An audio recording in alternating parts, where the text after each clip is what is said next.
তোর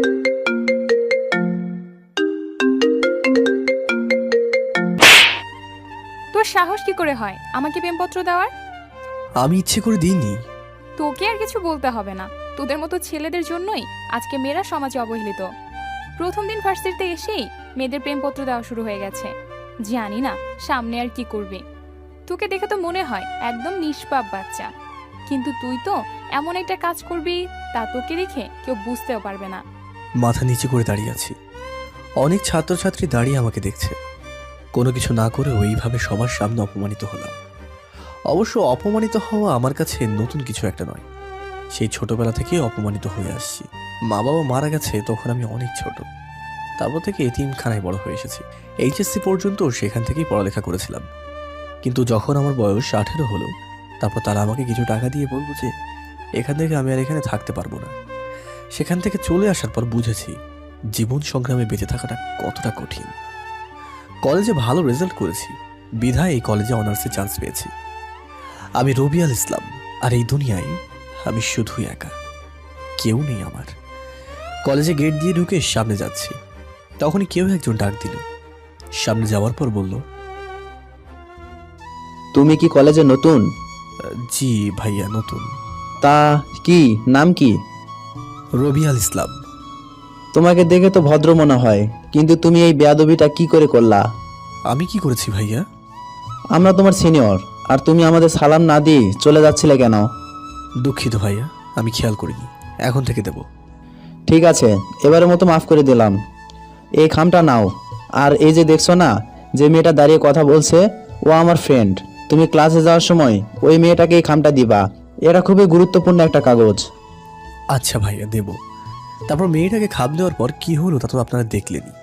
ক্লাসে চলে আসলাম। কিছুক্ষণ পর দেখলাম ওই ছেলেগুলো আর ওই মেয়েটাও ক্লাসে আসছে।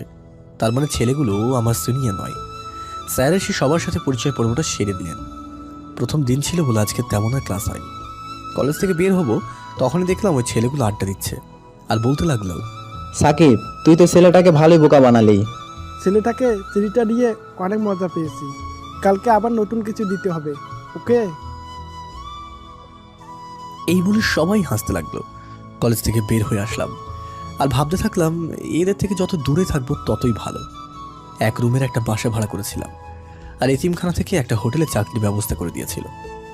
3টা থেকে রাত 9টা পর্যন্ত বাসায় গিয়ে কিছু খেয়ে ঘুমিয়ে পড়লাম। ঘুম থেকে উঠতে একটু দেরি হয়ে গিয়েছিল, তাই হোটেলে ঠিক টাইমে পৌঁছতে পারিনি। হোটেলে পৌঁছানোর পর ম্যানেজার বলল, এই জন্যই তোমাদের মতো ভার্সিটি পড়ুয়া ছেলেদের কাজ দিতে নেই, প্রথম দিনেই দেরি। সরি স্যার, আর হবে না। যাও কাজ করো। রাত 9টার সময় কাজ শেষ হলো। বাসায় আস্তে আস্তে 10টা বেজে গেল। রাতের খাবার হোটেলেই খেলাম। বাসায় এসে পড়তে বসলাম। পড়া শেষে ঘুমোতে গেলাম। সকালে ঘুম থেকে উঠে ফ্রেশ হয়ে কিছুক্ষণ পড়লাম। তারপর আবারও কলেজে গেলাম। কলেজে যাওয়ার পর আবার সেই ছেলেটা সাকিব ডাক দিল। তোকে না বলছিলাম আমাদের সালাম দিতে? সালাম কেন দেবো, আমরা তো একসাথেই পড়ি। তোরে তো। তখনই একজন স্যার চলে আসলো।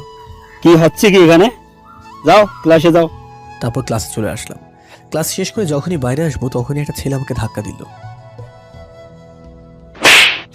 তোর সাহস কি করে হয় আমাকে জড়িয়ে ধরার? আমি ইচ্ছে করে তো করিনি, কে যেন আমাকে ধাক্কা দিয়েছে। অন্যায় করে আবার মিথ্যা কথা বলছিস? প্রথম দিন আমাকে লাভ লেটার দিলি, আজকে আবার জড়িয়ে ধরছিস। তোকে যেন আর কখনো আমার সামনে না দেখি। এই বলে মেয়েটা চলে গেল। তখনই সাকিব বলল, কিরে কেমন দিলাম? এখন থেকে সবসময় আমাকে সালাম দিবি। আমি কিচ্ছু বললাম না, জানি এদের কিছু বলে লাভ হবে না। চলে আসলাম সেখান থেকে। রাস্তা দিয়ে হাঁটছি আর ভাবছি, আমি কি শুধুই সবার কাছে অবহেলিত হয়েই থাকবো? বাইরের পৃথিবীটা যে কতটা কষ্টের তা এখন বুঝতে পারছি। বাসায় চলে আসলাম। আজকের ঘুমালাম না, ঠিক টাইমেই হোটেলে চলে এসেছি। তখনই ম্যানেজার এসে বলল, রবি, এই খাবারগুলো ওই টেবিলে দিয়ে আসো। আচ্ছা স্যার। খাবার দিতে গেলাম, তখনই একজন বলে উঠল, এতক্ষণ লাগে খাবার দিতে? সেই কখন থেকে অপেক্ষা করছি। ঠিক টাইমেই তো দিলাম স্যার। আবার মুখে মুখে কথা, যাও এখান থেকে। চলে আসলাম ওখান থেকে। ঠিক টাইমে খাবার দিলাম, তারপরও বলে যে দেরি হয়েছে। হোটেলে কাজ শেষ করে বাসায় চলে আসলাম। কিছুক্ষণ পড়ার পর ঘুমোতে গেলাম। শুয়ে শুয়ে ভাবছি আমার জীবনের লক্ষ্যটা কি। এই দুনিয়ায় তো আমার কেউ নেই, না আছে কোনো আত্মীয় স্বজন, না আছে কোনো বন্ধু।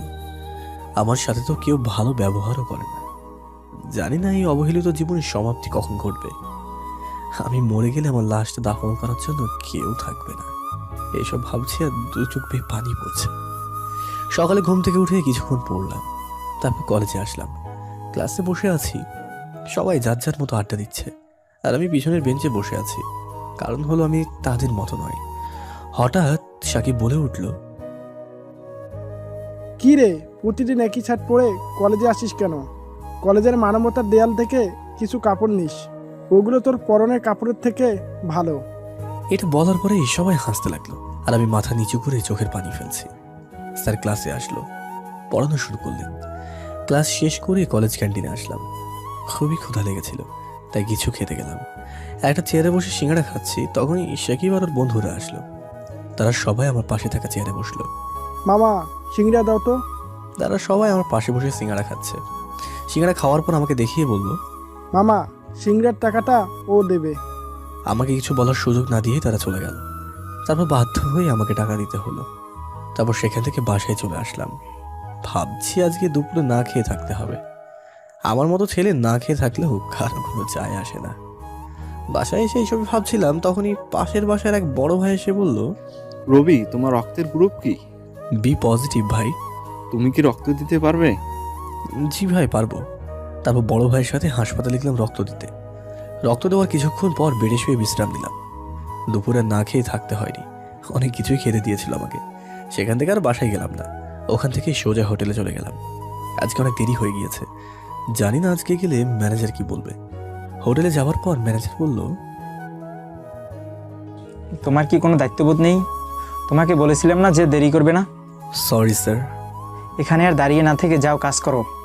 কাজ শেষ করে বাসায় আসলাম। শরীরটা খুবই খারাপ লাগছে, তাই আজকে আর পড়তে বসলাম না, তাড়াতাড়ি ঘুমিয়ে পড়লাম। সকালে ঘুম থেকে উঠে কিছুক্ষণ পড়লাম, তারপর কলেজে গেলাম। কলেজে যাওয়ার পর সাকিব ডাক দিল। ওদের ওখানে গিয়ে দেখলাম ওরা সবাই সিগারেট খাচ্ছে।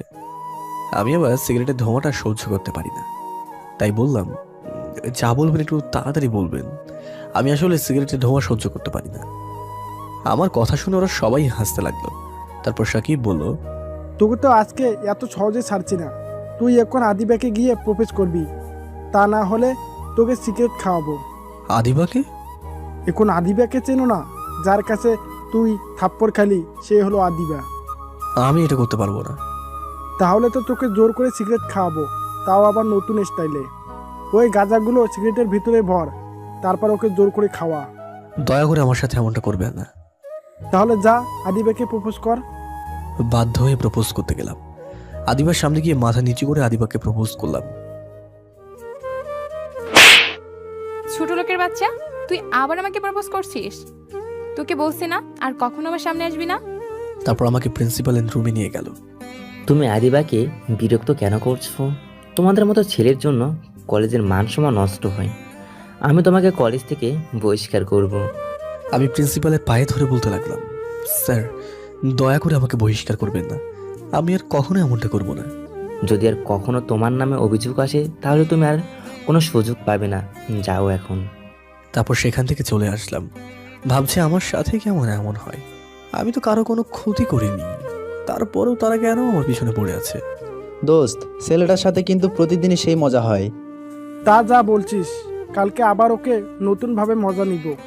ওই ছেলেটার কোনো দোষ নেই, আর আমি শুধু শুধু ওই ছেলেটাকে ভুল বুঝলাম।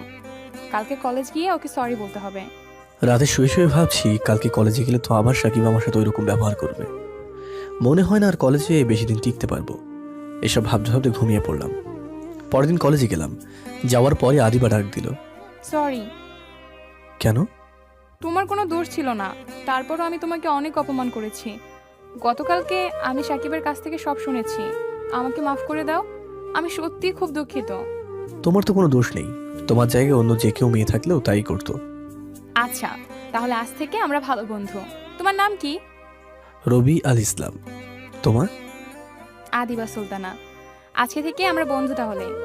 না। কেন? তার মানে তুমি আমাকে মাফ করতে পারো নাই? দেখো, তুমি বড়লোক বাবার মেয়ে আর আমি রাস্তার ছেলে, তোমার সাথে আমার বন্ধুত্ব করাটা ঠিক হবে না। আর কখনো এই কথা বলবে না। তুমি যেমনই হও না কেন, তারপরও তুমি আমার বন্ধু। তারপরেও? আর কোনো কথা বলবি না, আর এখন থেকে আমাকে তুই করে বলবি। আচ্ছা বেশ, চেষ্টা করব। তারপর ক্লাসে চলে গেলাম। প্রথমবার আমি সামনের বেঞ্চে বসলাম, তাও আবার আদিবার সাথে। ক্লাস শেষ করে আদিবার সাথে ক্যাম্পাসে বসে আছি। তোর মোবাইল নাম্বার দে। আমি ফোন চালাই না। মানে তোর কি কারোর সাথে কথা বলার প্রয়োজন মনে হয় না? না, কেন? আমার কেউ নেই। কেউ নেই মানে? এই দুনিয়ায় আমার আপনজন বলতে কেউ নেই। আমি এতিম। আর কখনো নিজেকে এতিম বলবি না। আজকে থেকে তুই আমার আপনজন। আয় এখন আমার সাথে। কোথায়? আসলেই দেখতে পারবি। তারপর আদিবা আমাকে নিয়ে একটা মোবাইলের দোকানে গিয়ে একটা মোবাইল কিনে দিল। আমার সব কথা শুনে করুণা করছিস আমাকে? দিব একটা থাপ্পড়। এত বেশি বুঝিস কেন? তোকে এই মোবাইল দিয়েছি আমার সাথে কথা বলার জন্য। তারপর দুপুর একটা রেস্টুরেন্টে খেলাম। খাওয়ার পর আদিবাকে বললাম, আচ্ছা বেশ, আমি তাহলে এখন যাই। কোথায় যাবি? কাজে যাব। মানে? আমি একটা হোটেলে চাকরি করি, 2টা থেকে রাত 10টা পর্যন্ত। চল আমি তোকে নামিয়ে দিয়ে আসি। তারপর আদিবা আমাকে ওর গাড়িতে করে আমাকে নামিয়ে দিল হোটেলে।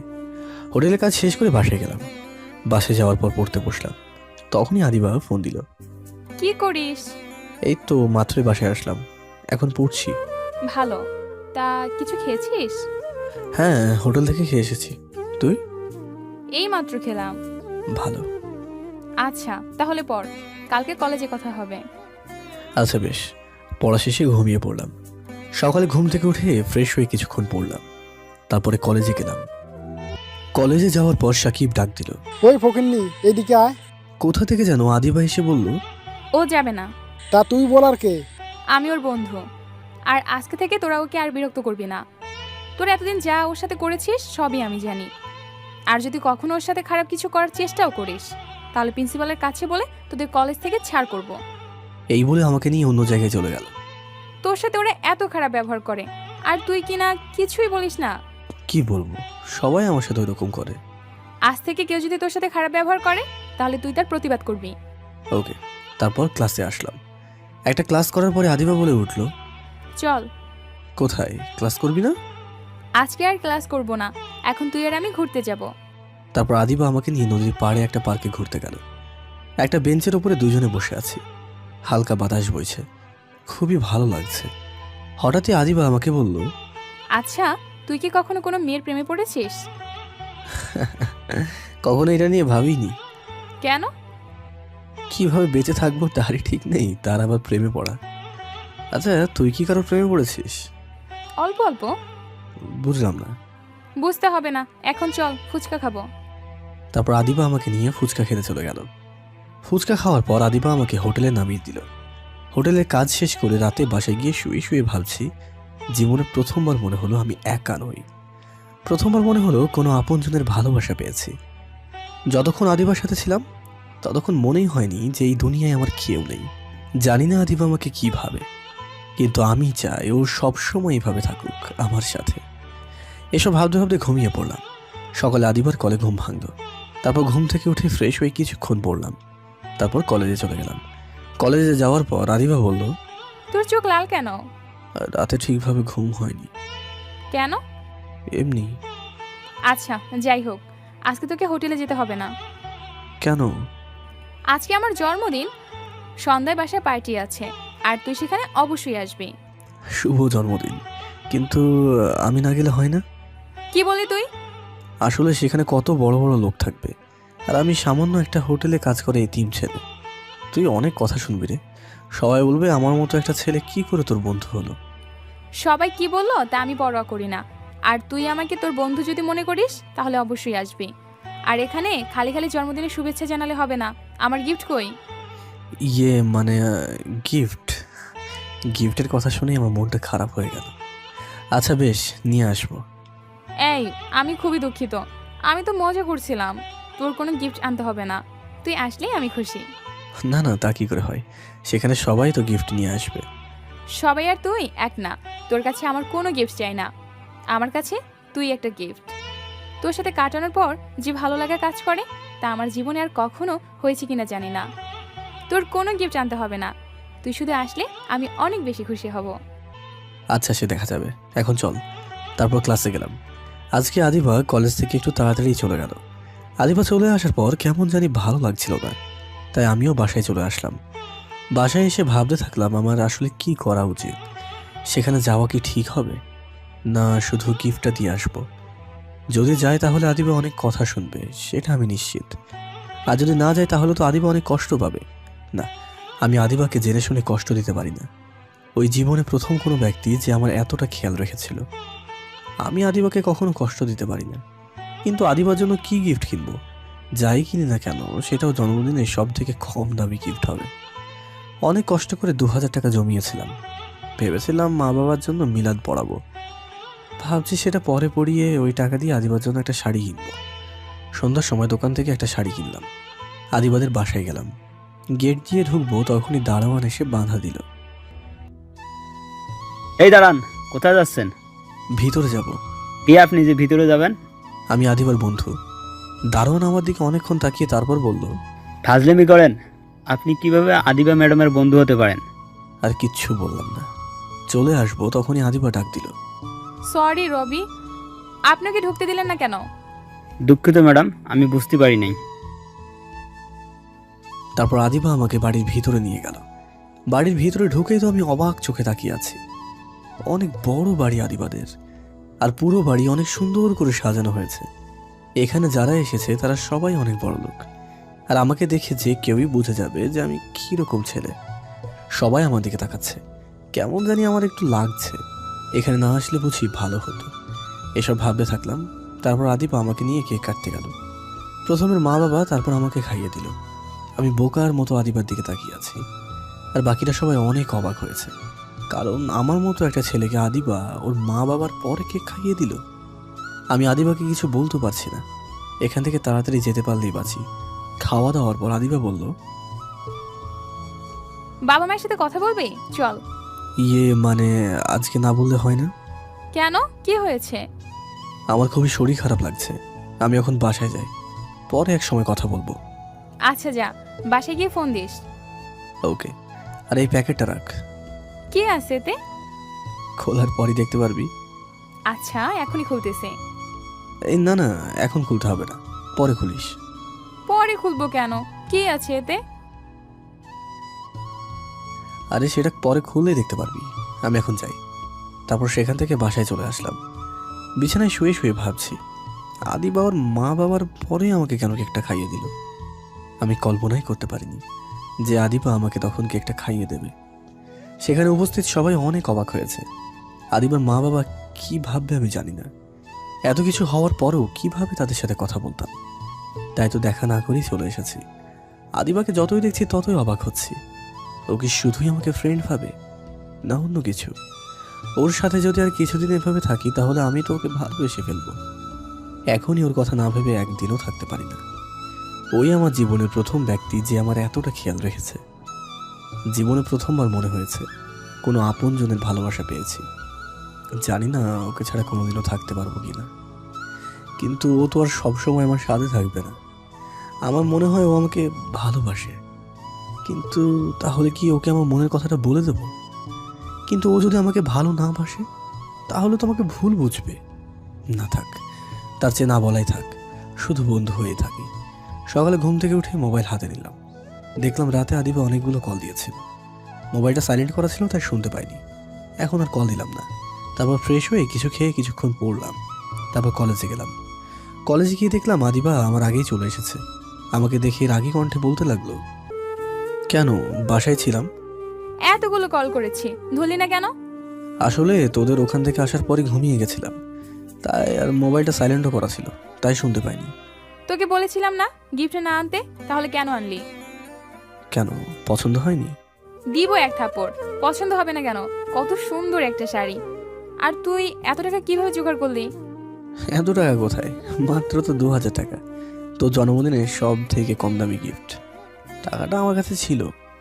তোকে দেখেই বোঝা যাচ্ছিল যে তুই একটা মিথ্যা বলছিস। সত্য কথা বল। আসলে একটু একটু করে ওই টাকাগুলো জমিয়েছিলাম। ভেবেছিলাম মা বাবার জন্য মিলাদ পড়াবো। এখন ভাবছি থাক, পরে পড়িয়ে নেবো, কোনো সমস্যা নেই। তার মানে ওই টাকা দিয়ে তুই আমার জন্য শাড়ি কিনছিস? আদিবা 2 চোখ বেয়ে পানি পড়ছে, আর সাথে সাথে আমাকে জড়িয়ে ধরে কাঁদতে কাঁদতে বলল, কেন তুই ওই টাকা দিয়ে শাড়ি কিনতে গেলি? তোর কাছে আমার কোনো গিফট চাই না। আমার কাছে তুই সবচেয়ে বড় গিফট। চল এখন। কোথায়? একটা এতিমখানায় যাব।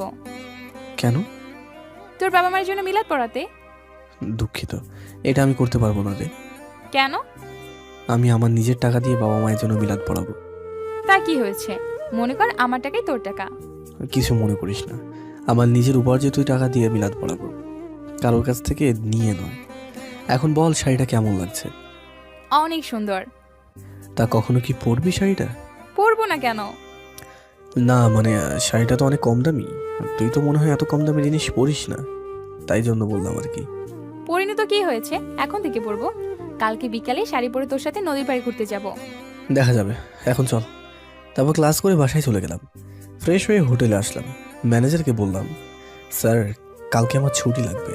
তারপর ম্যানেজার বলল, রোজ রোজ তোমাকে ছুটি দিতে পারবো না। যদি কাজ করতে মন না চায় তাহলে আর আসার দরকার নেই। সরি স্যার, আর কখনো ছুটি নেব না, শুধু কালকেই লাস্ট।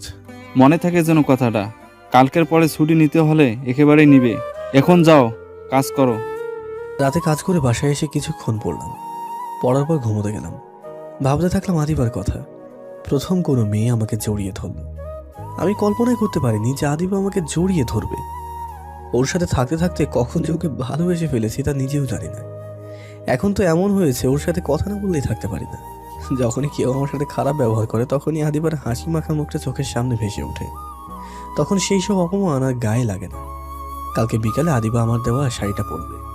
তাহলে কালকে কি আদিবাকে আমার মনের কথা বলে দেবো? জানি না ও আমাকে কি ভাবে। সকালে ঘুম থেকে উঠে ফ্রেশ হয়ে কলেজে গেলাম। আজকে একটু আগেই কলেজে চলে আসলাম। গিয়ে দেখি আদিবা এখনো আসেনি। কিছুক্ষণ একটা বেঞ্চের উপরে বসলাম। এর মধ্যে আদিবাও চলে এসেছে। আমার কাছে এসে বলতে লাগলো, আজকে এত তাড়াতাড়ি চলে আসছিস? সব সময় তো আমার পরে আসতে। এমনি আজকে আগে চলে এসেছি। আজকে বিকালে যখন ঘুরতে যাব তখন তোকে একটা কথা বলবো। আমিও তোকে কিছু বলবো, কি বলবি? তার সময় হলে জানতে পারবি। আচ্ছা ঠিক আছে, এখন চল ক্লাসে যাই। চল। ক্লাস শেষ করে বাসায় চলে আসলাম। গোসল করে কিছু খেলাম।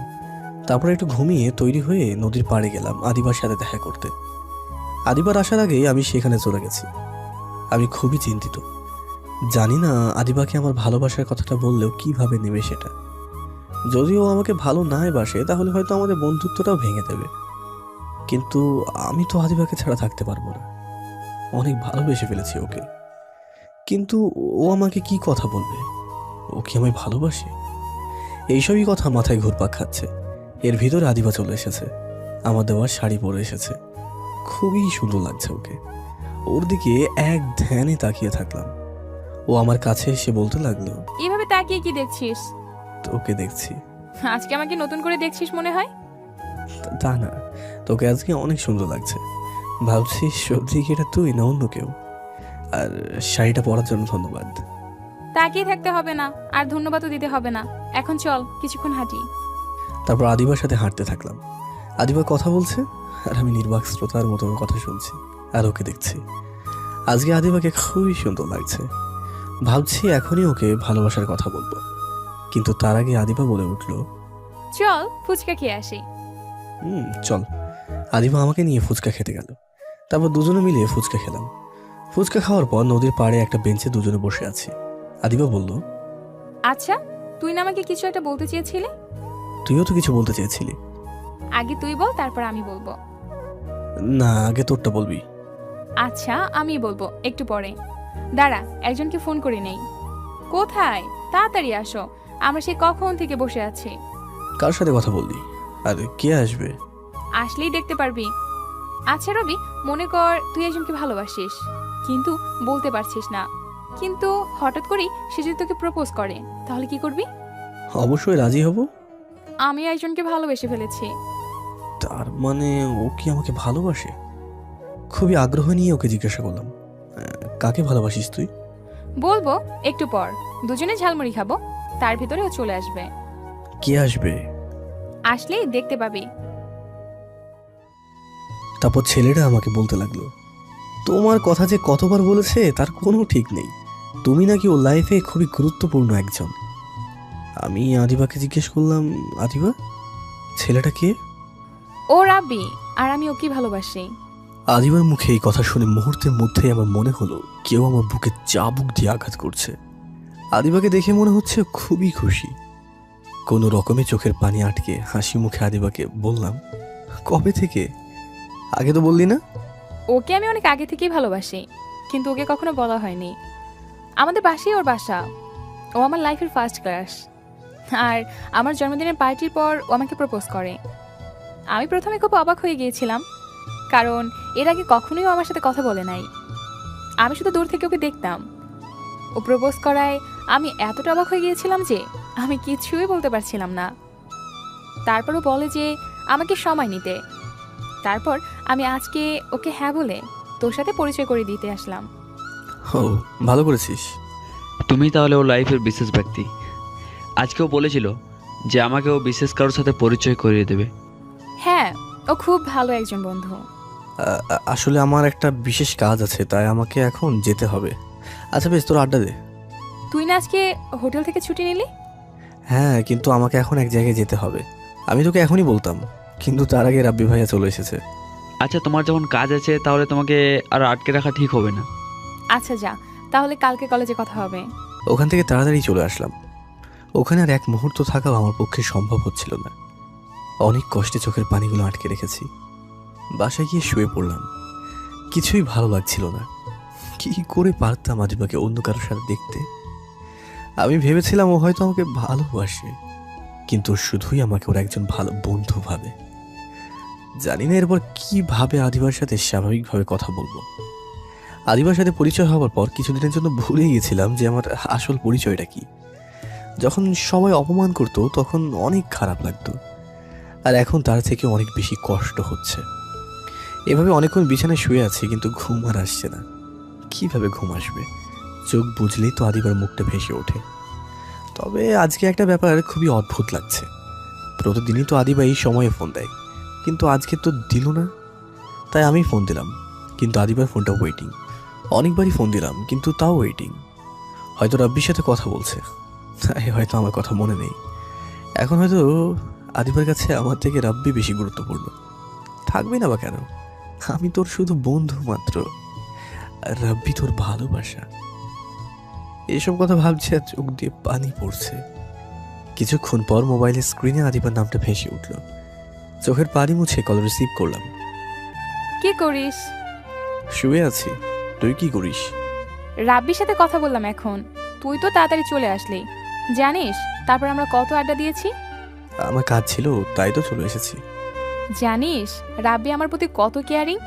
আমি বাসায় আসছি কিনা, খেয়েছি কিনা, সব কিছুর খবর রাখে। ও আমাকে অনেক ভালোবাসে। আমি খুবই ভাগ্যবান যে ওর মতো একজনকে পেয়েছি। ভালো তো। আচ্ছা বেশ, আমার খুবই ঘুম পেয়েছে। হ্যাঁ, এখন রাখছি। আচ্ছা। চোখের পানি আর কন্ট্রোল করতে পারছিলাম না, তাই তাড়াতাড়ি ফোনটা রেখে দিলাম। নিজের ভালোবাসার মানুষের মুখে যদি অন্য কারো প্রশংসা শুনতে হয়, তাহলে এর চেয়ে বেশি কষ্টের আর কিছুই হতে পারে না। আগে আদিবা ফোন দিলে আমার খোঁজ খবর রাখতো, আর এখন আদিবার খোঁজ খবর অন্য কেউ রাখে। হয়তো আদিবার রাব্বির সাথে অনেক সুখীতে থাকবে। আমি না হয় আদিবার ভালো বন্ধু হয়ে সারা জীবন থেকে যাব। একটা দুঃস্বপ্ন ভেবে সব কিছুই ভুলে যাব। রাতে ঠিক মতো ঘুমোতে পারিনি, তাই সকালে তাড়াতাড়ি উঠতে পারিনি। তাড়াতাড়ি ফ্রেশ হয়ে কিছু খেয়ে কলেজে গেলাম। কলেজে গিয়ে দেখলাম আদিবা এখনো আসেনি। একা একা একটা বেঞ্চের ওপরে বসে আছি। ক্লাসের সময় হয়ে গেল, কিন্তু তবুও আদিবা এখন এলো না। তাই ফোন দিলাম আদিবাকে। কোথায় তুই? কলেজে আসবি না? আজকে আসবো না, রাব্বির সাথে নদীর পাড়ে ঘুরতে আসছি। ও আচ্ছা, ঠিক আছে, রাখছি তাহলে। গতকালকেও তো আদিবার সাথে কথা বললাম, তখন তো বললো না যে আজকে কলেজে আসবে না। হয়তো আমাকে বলার প্রয়োজনটাই মনে করেনি। আমি একাই ক্লাস করলাম, তারপর বাসায় চলে আসলাম। বাসায় এসে ফ্রেশ হয়ে হোটেলে যাওয়ার জন্য রওনা দিলাম। রাস্তা দিয়ে হাঁটছি আর ভাবছি, কেন যে আদিবার সাথে পরিচয়টা হলো। তাহলে হয়তো এখন কষ্ট পেতাম না। জীবনের সব কিছুতেই তো অবহেলিত হয়ে এসেছি, ভালোবাসার বেলায় তার ব্যতিক্রম কেন হবে? এসব ভাবছি আর হাঁটছি। তখনই দেখলাম আদিবা আর রাব্বি বাইকে উড়ে যাচ্ছে। রাব্বি বাইক চালাচ্ছে আর আদিবা ওকে পিছন থেকে জড়িয়ে ধরে আছে। আমি আর ওদের ডাক দিলাম না, ওরা ওদের মতোই চলে যাচ্ছে। আমি তাড়াতাড়ি হোটেল থেকে গেলাম। আদিবাকে অন্য কারোর সাথে দেখলেই খুবই খারাপ লাগে। ও তো এখন খুবই ব্যস্ত, তাই হয়তো আমার খবর নেওয়ার সময় পাইনি। হোটেলে এসে কাজ করছিলাম। আজকে কেন জানি কাজ করতেও ভালো লাগছিল না। অন্য মনস্ক হয়ে খাবার নিয়ে একটা টেবিলে গেলাম। অসাবধানবশত কিছু খাবার একটা মেয়ের গায়ে পড়ল। ছোট লোক কোথাকার, দেখে কাজ করতে পারিস না? দিলি তো আমার জামাটা নষ্ট করে। জানিস তোর থেকে আমার জামার দাম বেশি। এর ভিতরে ম্যানেজার চলে এসেছে। কি হয়েছে এখানে? এই ছোট লোকটা আমার গায়ে খাবার ফেলে দিয়েছে। আমরা দুঃখিত ম্যাম, দয়া করে আর রাগারাগি করবেন না। ম্যানেজার আমাকে নিয়ে একটা রুমে গেল, তারপর বলতে লাগলো, তোমার কি কাজ করার ইচ্ছে নেই? মাঝে মাঝে ছুটি নাও, সময় মতো আসো না। তার উপর আবার আজকে যেই ঘটনা ঘটালে, এরপর আর তোমাকে কাজে রাখা সম্ভব নয়। স্যার দয়া করে আমাকে আর কাজ থেকে বের করে দেবেন না, কথা দিচ্ছি এরপর আর আমার নামে কোনো অভিযোগ আসতে দেবো না আমি। মাফ করতে পারি এক শর্তে। এখন গিয়ে ওই মেয়েটার কাছে সরি বলবে। সে যদি মাফ করে তাহলে তোমার চাকরি থাকবে। ঠিক আছে স্যার। তারপর মেয়েটার কাছে গিয়ে বললাম, সরি ম্যাম, আমাকে মাফ করে দিন, আমার ভুল হয়ে গেছে। দিলাম মাফ করে, এখন যা। হোটেলে কাজ করে রাতে বাসায় আসলাম। বিছানায় শুয়ে শুয়ে ভাবছি, দুনিয়াটা বড়ই অদ্ভুত, তাই না? অপরাধ না করেও মাপ চাইতে হলো। আর মেয়েটা যা বলছে ঠিকই তো বলেছে, আমার থেকে তার জামার দাম অনেক বেশি।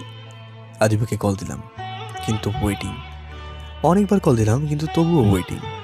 বিছানায় শুয়ে আছি, ভাবছি আদিবা হয়তো কল দেবে, কিন্তু অনেক সময় হয়ে গেল, কিন্তু কল দিল না।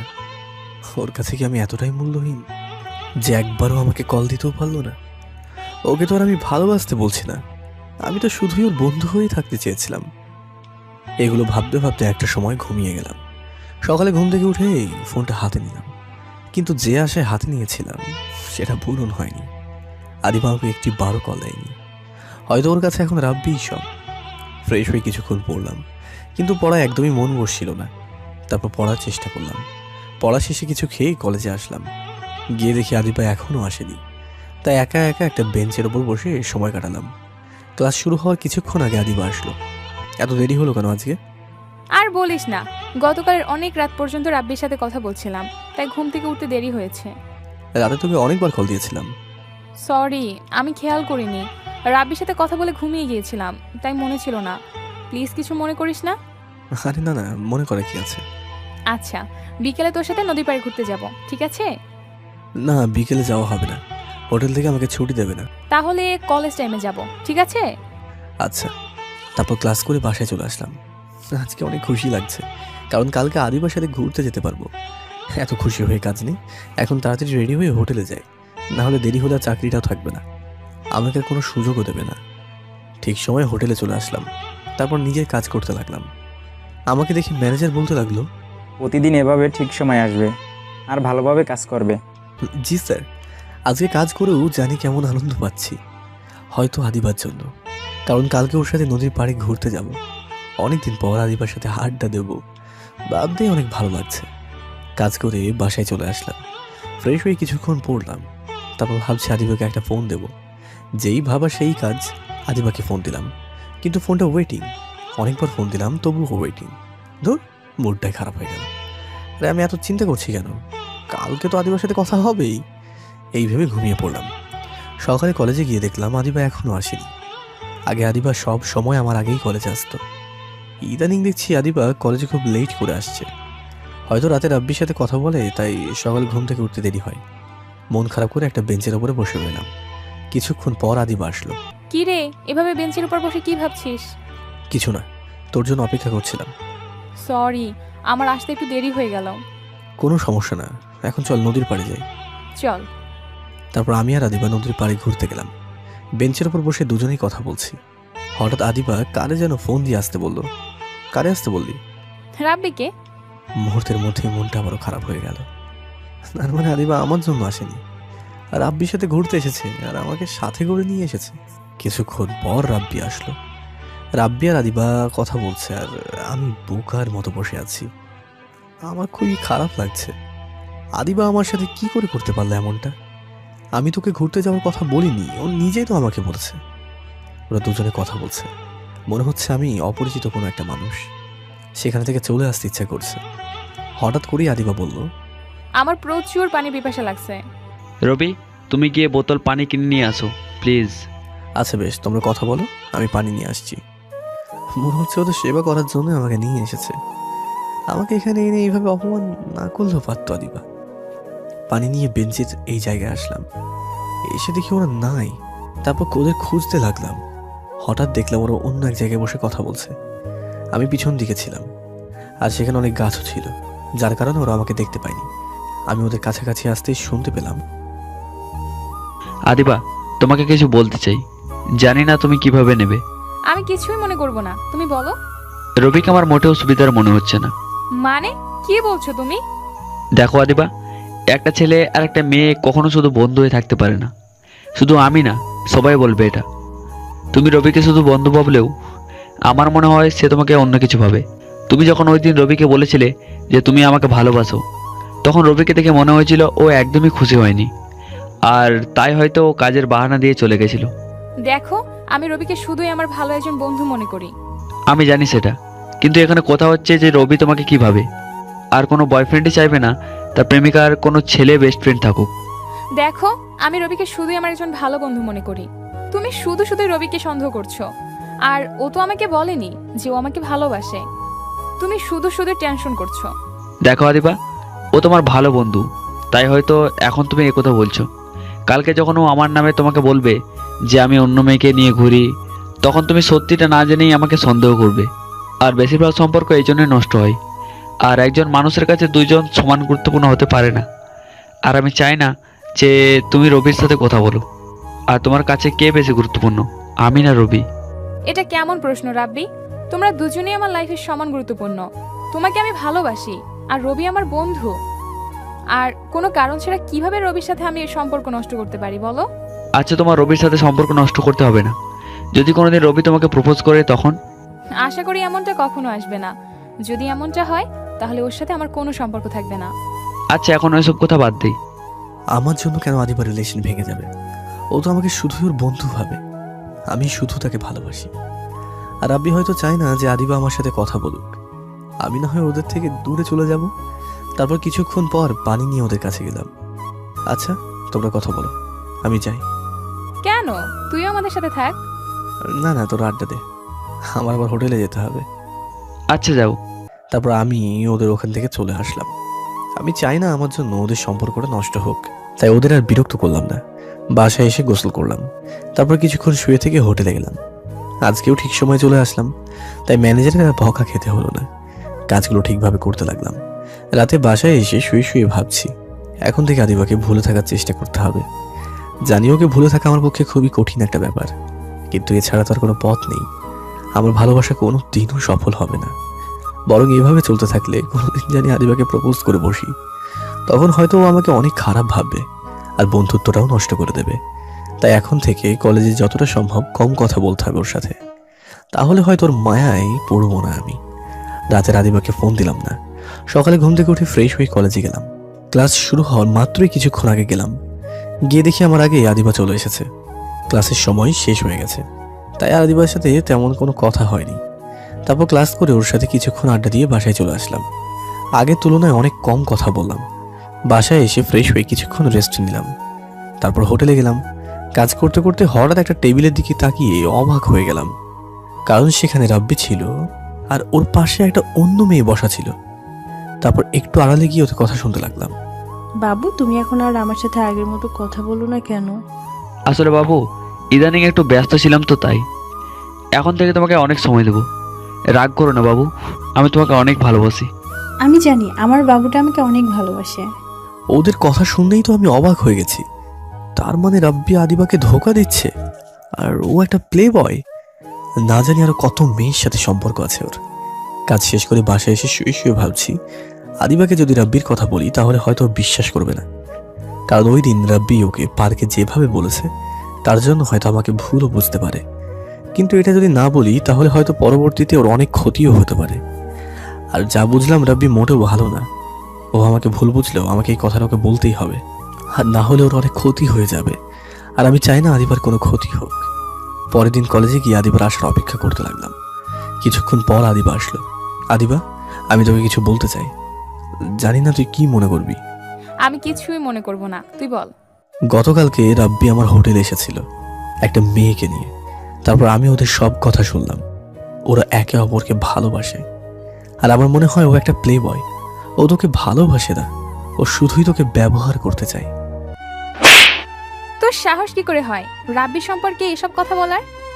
তোকে আমি আমার একজন ভালো বন্ধু মনে করতাম, কিন্তু তোর চিন্তা ভাবনা যে এতটা খারাপ তা আগে জানা ছিল না। রাব্বির সাথে আমার সম্পর্ক নষ্ট করে তোর কি লাভ? হো, বুঝেছি, ভালোবাসিস আমায়। তুই ভাবলি কি করে তোকে আমি ভালোবাসবো?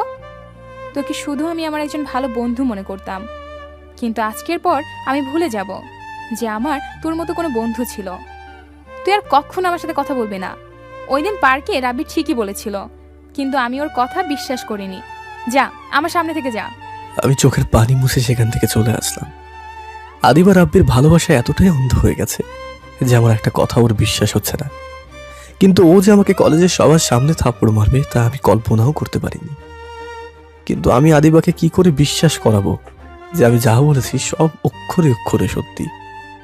আমি জেনে শুনে কিভাবে আদিবার ক্ষতি করতে দিতে পারি? ও আমাকে ভালো না বাসলেও আমি তো বাসি। তারপর সেখান থেকে ক্লাসে চলে গেলাম। আদিবার সাথে পরিচয় হওয়ার পর এই প্রথম ও আমার সাথে একই বেঞ্চে বসেনি। আমি আগে থেকেই সামনে বেঞ্চে বসেছিলাম। ভেবেছিলাম হয়তো তখন রাগের মাথায় অনেক কিছুই বলে ফেলেছে, এখন ঠিকই আমার পাশে বসবে। কিন্তু আমার ধারণা ভুল প্রমাণ করে দিয়ে ও আমার পিছনের বেঞ্চে বসলো। অনেক কষ্টে এই ক্লাসটা শেষ করলাম। ক্লাস শেষ হওয়ার পর আদিবা আমাকে রেখে একা চলে গেছে। আদিবার এই অবহেলায় খুবই কষ্ট হচ্ছে।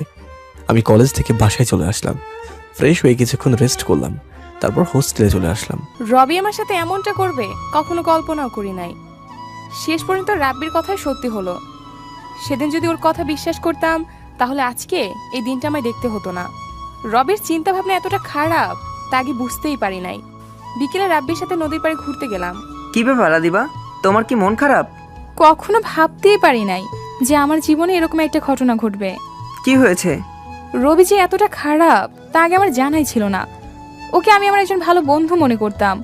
কত বড় সাহস তোমার সম্পর্কে বাজে কথা বলে। কি বলেছে? তোমাকে নাকি ও কোন মেয়ের সাথে দেখছে, তোমরা নাকি একে অপরকে ভালোবাসো। কথাটা শুনে আমার এতটা রাগ হয়েছিল যে আমি সাথে সাথে ওকে থাপ্পড় মেরেছি, ওর সাথে বন্ধুত্ব শেষ করেছি। সেদিন তোমার কথা বিশ্বাস না করে অনেক বড় ভুল করে ফেলেছি। যা হবার হয়েছে, এটা নিয়ে আর চিন্তা করো না। তুমি যা করেছো ভালোই করেছো। ওই দিন তো আমার কথা বিশ্বাস করলে না, আর এখন তো নিজেই দেখলে। আমার আগেই সন্দেহ হয়েছিল, ওকে দেখে আমার মোটেও ভালো ছেলে মনে হয়নি। ও তোমার টাকা দেখে তোমার সাথে বন্ধুত্ব করেছিল, তারপর তোমার ভালোবাসার ফাঁদে ফেলে সব সম্পত্তি ওর নামে করতে চেয়েছিল। ঠিকই বলেছো, কিন্তু ও আর সেই সুযোগ কখনো পাবে না। আচ্ছা, এখন এসব বাদ দাও, চলো আমরা সামনের দিকটায় যাই। হোটেলে এসে কাজ করতে লাগলাম। কাজ শেষ করে রাতে বাসায় আসলাম। বিছানায় শুয়ে শুয়ে ভাবছি আবার আমি একা হয়ে গেলাম। আদিবাকে কি করে বোঝাবো যে রাব্বি ভালো ছেলে নয়? আমার নাম্বারও ব্লক লিস্টে রেখেছে। ও রাব্বির ভালোবাসায় অন্ধ হয়ে গেছে। একদিন আগেও কলেজে সবাই জানতো আমরা দুজন খুব ভালো বন্ধু, আর আজকে সেই আদিবাই আমাকে সবার সামনে থাপ্পড় মারল। এতটাও অন্ধভাবে কাউকে ভালোবাসা উচিত নয়। ও একবার পরীক্ষা করে দেখতে পারতো যে আমি সত্যি বলছি না মিথ্যা। কালকে কলেজে যাওয়ার পর আদিবাকে আবার বোঝাতে হবে, ও আমাকে যতই অপমান করুক না কেন, ওর সামনে আমাকে সত্যিটা তুলে ধরতেই হবে। সকালে ঘুম থেকে উঠে ফ্রেশ হয়ে কিছুক্ষণ পড়লাম, তারপর কলেজে গেলাম।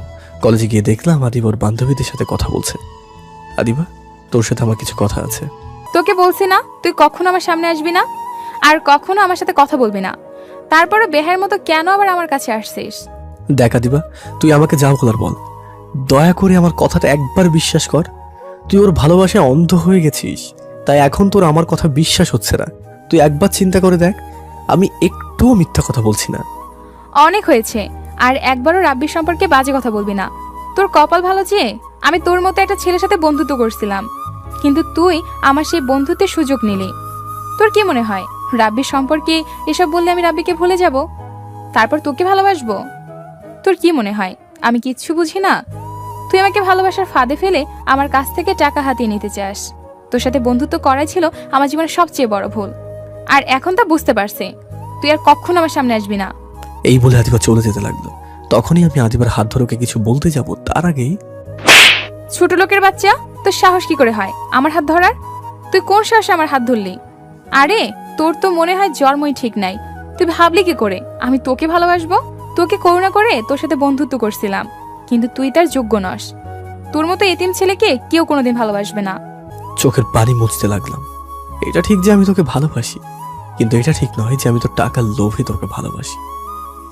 তুই ঠিকই বলেছিস, আমার হয়তো জন্মেরই ঠিক নেই। হ্যাঁ, তো আমি জানি না কে আমার বাবা।